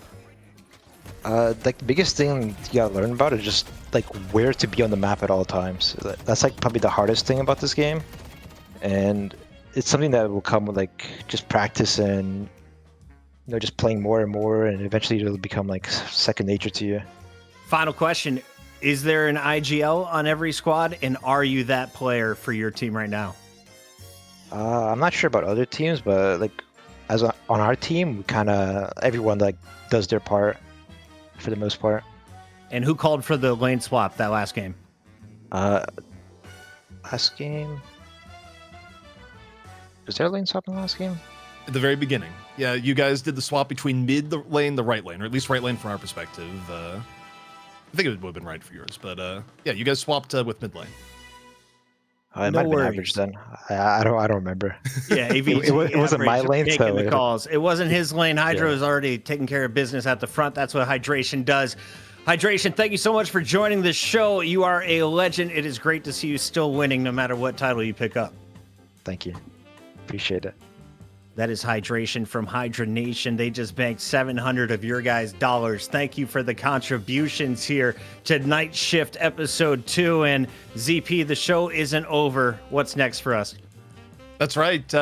It's not quite over. There's another shift yet to happen, the Graveyard Shift, going on about 5 to 10 minutes after we finish up here. That will be for our patrons over on our main community Discord for the Deadlock Night Shift. So if you're a patron, hop on over. We got Zergy on deck. He has stayed up to talk with the talent. Yes! Me, DDK, Puckett, and Sui Puckett can still make it. It's a little bit late, but Puckett, are you going to be there at the Graveyard Shift today? Yeah, I'm making a cocktail in the time that I'm not on camera, so we have 5 minutes to party. If you don't have a drink yet, make sure you got something nice and cool, because it's going to get hot in there.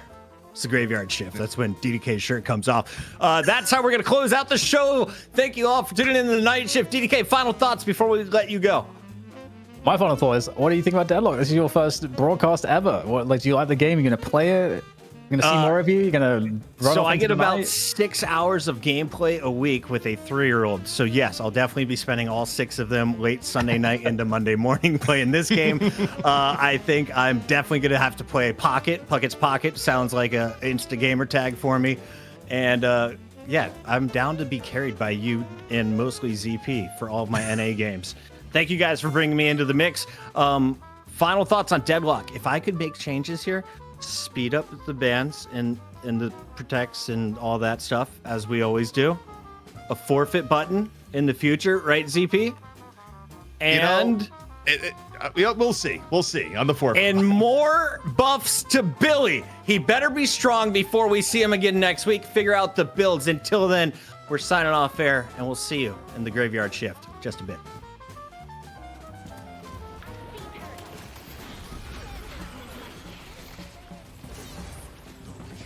She's flying. They're dying. The bats are touching them and tickling their elbows. The wings in the pits of victory. The shards are gone. The Sapphire Sadness. It's a man with a big torch that kills you and a man with a pointy stick and a big hat. He chases you. He slaps you with his magic. He copies your abilities and then uses your whiplash on a friend. In the meantime, there's a flying girl. Is it a boy? It's a short haircut with a long trench coat. You can't tell. He's a dramatist from behind and you just see the heart. He's getting healed. The damage is being done. That's Pocket. That's Pucket's Pocket. Meanwhile, the big guy that had a whole team named after him from Europe for the Abraham sucks. He's on the ground. Yeah, come back next week. We got more characters doing shit like this. It's Night Shift. I'm out of here.